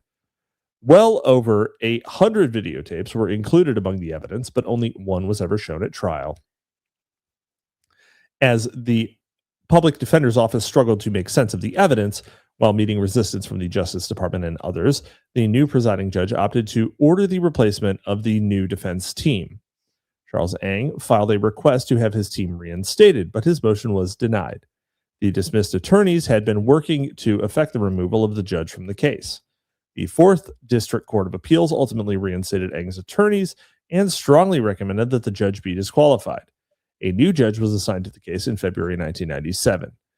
Through all of that legal maneuvering, it was Eng who was vilified by the press for purportedly manipulating the legal system to delay his fate. In October, the new presiding judge postponed the start of Eng's trial yet again. A week later, a San Francisco police department made the remarkable announcement that it had lost many of its files on the case. Even more incredibly, bullets and blood samples had allegedly been disposed of. On April 20th, 1998, Charles Eng asked the court that he be allowed to represent himself. The next day, he requested that his attorneys be dismissed.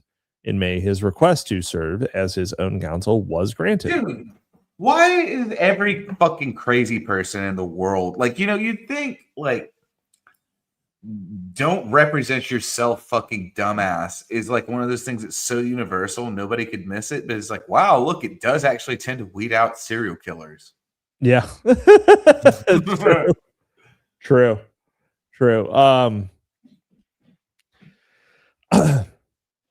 Let's see.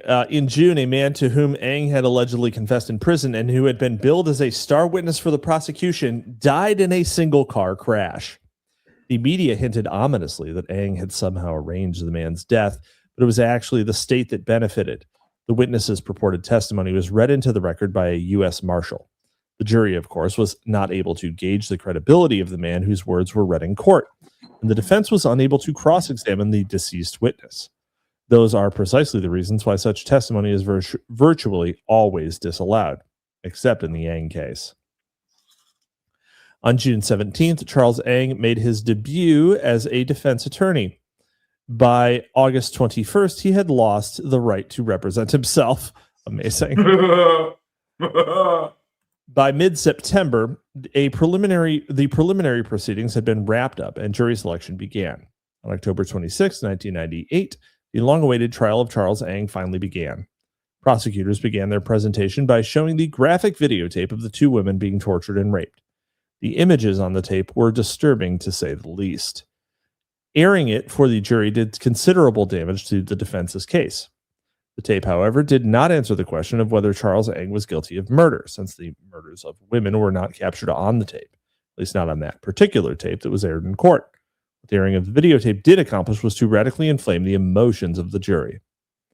After that first airing in court, excerpts from the video promptly showed up on the evening news. The next day, prosecutors again played the video for the jury. It soon became apparent that the tape was the main plank for the state's case. It was aired repeatedly throughout the duration of the trial, both in the courtroom and by the media. Two of the jurors, though, only saw the first couple of airings of the tape, since they were replaced the very first week, before opening arguments had even concluded. Let's see. Hold on. Images on the tape are disturbing. Yeah. In late January 1999, the prosecution began its closing argument by, surprisingly enough, playing the tape again. Following that, the case would have ordinarily then gone to the jury for deliberations, but it was no ordinary case. So what happened next was that, as the San Francisco Chronicle noted, Ng testified as a surprise witness for his own defense, 2 days after his own attorneys had rested their case, and 1 day after the prosecutors finished their own final summation of the evidence for the jury. On February 1st, the state got a shot at cross-examining the surprise witness. The first thing that prosecutors did was to play the tape again. Then they introduced inflammatory illustrations that Ng had drawn while imprisoned in Canada. That evidence had been previously disallowed before Ng made the inexplicable decision to take the stand. Prosecutors then played the tape yet again.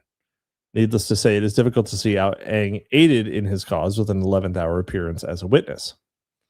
After more than 2 weeks of deliberations, the jury returned. Pretty nuts. What? This is all nuts. This is all nuts. Like. After more than 2 weeks of deliberations, the jury returned with the verdicts in 11 of the 12 murder counts. Guilty. Ng's trial then moved on to the penalty phase, during which one of the jurors was dismissed and an investigator was charged with prosecutorial misconduct. The judge opted not to declare a mistrial, although such a ruling would seem to have been warranted. On April 20th, Hitler's birthday, that most infamous of dates, Ng's father was called by the defense. On the stand, he admitted to the severe physical abuse he had inflicted on his son. What? That was perfect delivery. That was the best one ever. The next day, Ng's mother took the stand and confirmed the horrendous level of abuse to which the boy had been subjected. The jury was not swayed. On May 3rd, they returned from deliberations with the recommendation that Charles Ng be put to death. The next day, it was claimed that Ng had somehow managed to contact a juror during deliberations. 2 weeks later, that juror's phone number was allegedly found in his cell.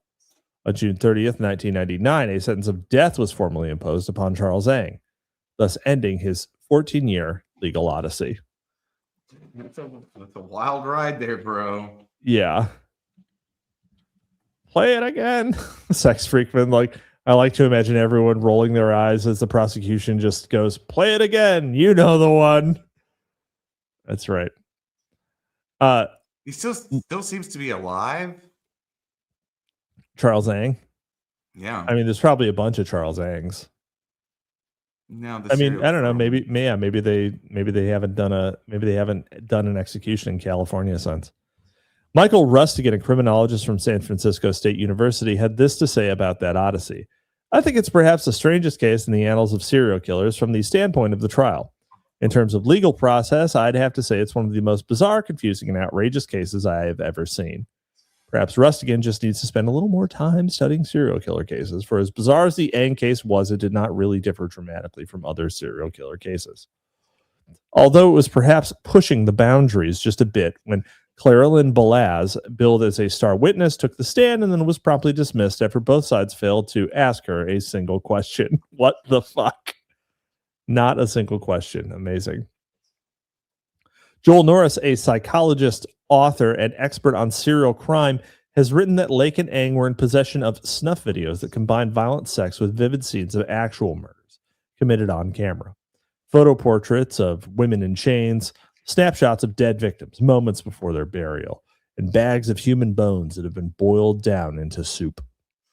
If such evidence did exist, it is it's more like a snuff cooking show.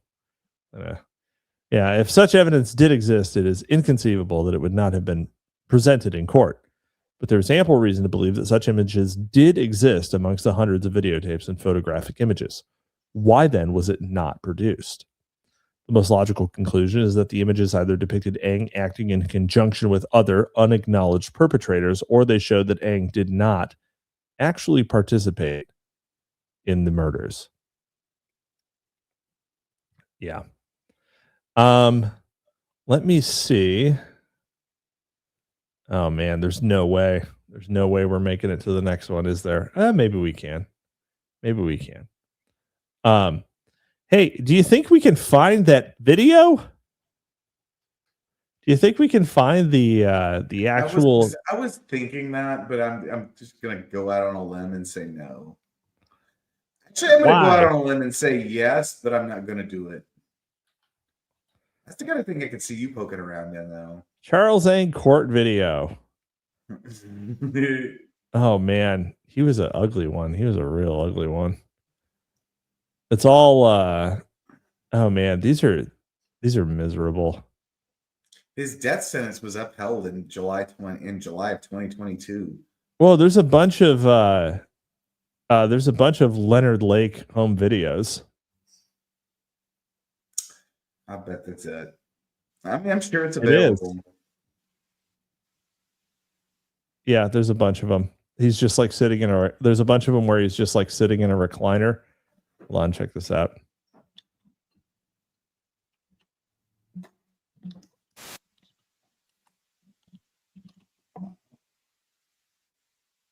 Oh, wait, hold on. I can't see it. There we go. This Leonard Lake. Sunday on October 22nd, 23rd, something like that. Very close to. What's he doing here, though? It's just chilling.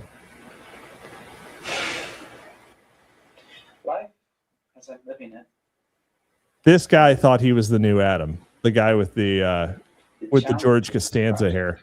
He looks like Eliezer Yudkowsky. He really does. And the first is camp doors. Huh. And now, enter the backhoe. Case 480. Enter the backhoe. Who's that guy? Who knows? Man, this is gonna be a great great LMD season 4 intro material right there. There we go. Yeah, it is. It's also Right, well, we'll look through all those. we'll look through those later. We'll look through those later, folks. After the show's over. After the show's over. Oh man. So yeah, I don't know.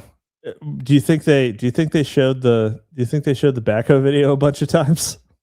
I don't think that's the one they showed. I think that's probably not the one they showed. Oh. I wonder if more videos came out since this book was published. Maybe. If Charles Aang is still alive, did you say he's still alive? Yeah. California keeps just not killing people. God, the worst. Leonard Lake really fucked up taking the cyanide pill. Yeah. Yeah. Charles Aang remains on death row as of 2026, having been sentenced in 1999 to die. Is left around. Yeah. He's almost certainly living a better life than certain working Californians. Oh, for sure. California Medical Facility. Yeah. Nice. Yeah, California Medical Facility. It's probably fucking beautiful. Oh, holy shit, it's Cowtown. It's the prison in Vacaville. Huh. Yeah, it is Cowtown. He's hanging out in Cowtown. Oh man, those buildings look nice. That's a good looking campus. That's a good looking campus. I can't share it because I'm logged into my Google account like a fucking idiot. So Yeah. But anyway, well, Sandbatch, what do you got going on? What do you got going on after this? After the show, I mean, like, what do you got going on in the next week? I'm going to Chicago. All right. If you are in the greater Chicago, Oh, you mean if I got anything to slang? Yeah, what do you got to sling? What do you got to show? Well, I was on the most recent episode of New Right Post, which was cool. A lot of people like that.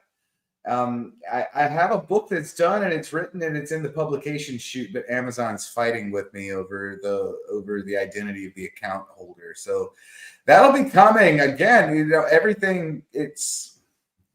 Nothing arrives until it does. So true. So true.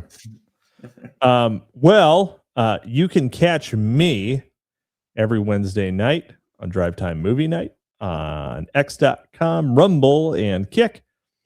And this week we're watching, well, hell, we might watch Quills. We might watch the Marquis de Sade's greatest biopic.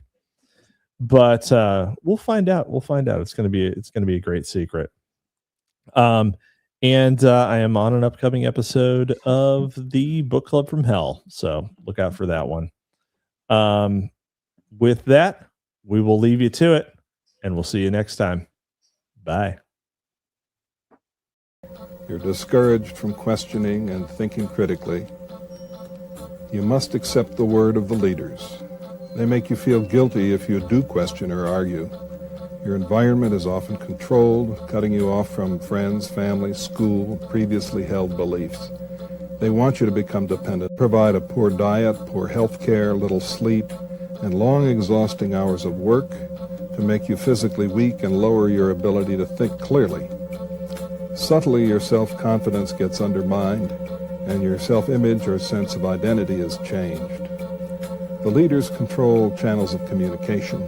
They cut off or put down outside sources of information. Then they bombard you with what they want you to think. They use strong peer pressure, playing on your desire to be loved and accepted. The leaders may promise rewards if you obey them and punishment if you don't, but they alternate harshness and leniency in order to confuse you. The leaders manipulate language, giving special meanings to words that only insiders understand. This is to make you feel like you're part of a special, important, or elite group, and that outsiders are inferior, dangerous, or doomed.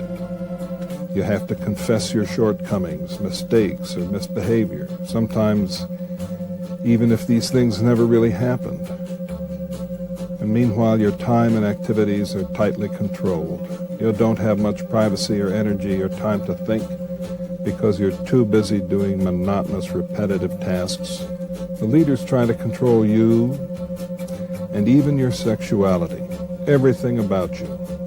They want to exploit you for their own enrichment, their own power or grandiosity. If they succeed, you will declare your loyalty unto its leaders, rejecting your old values and way of life. Without realizing it, you will have been changed into a person who is being controlled by a totalist cult.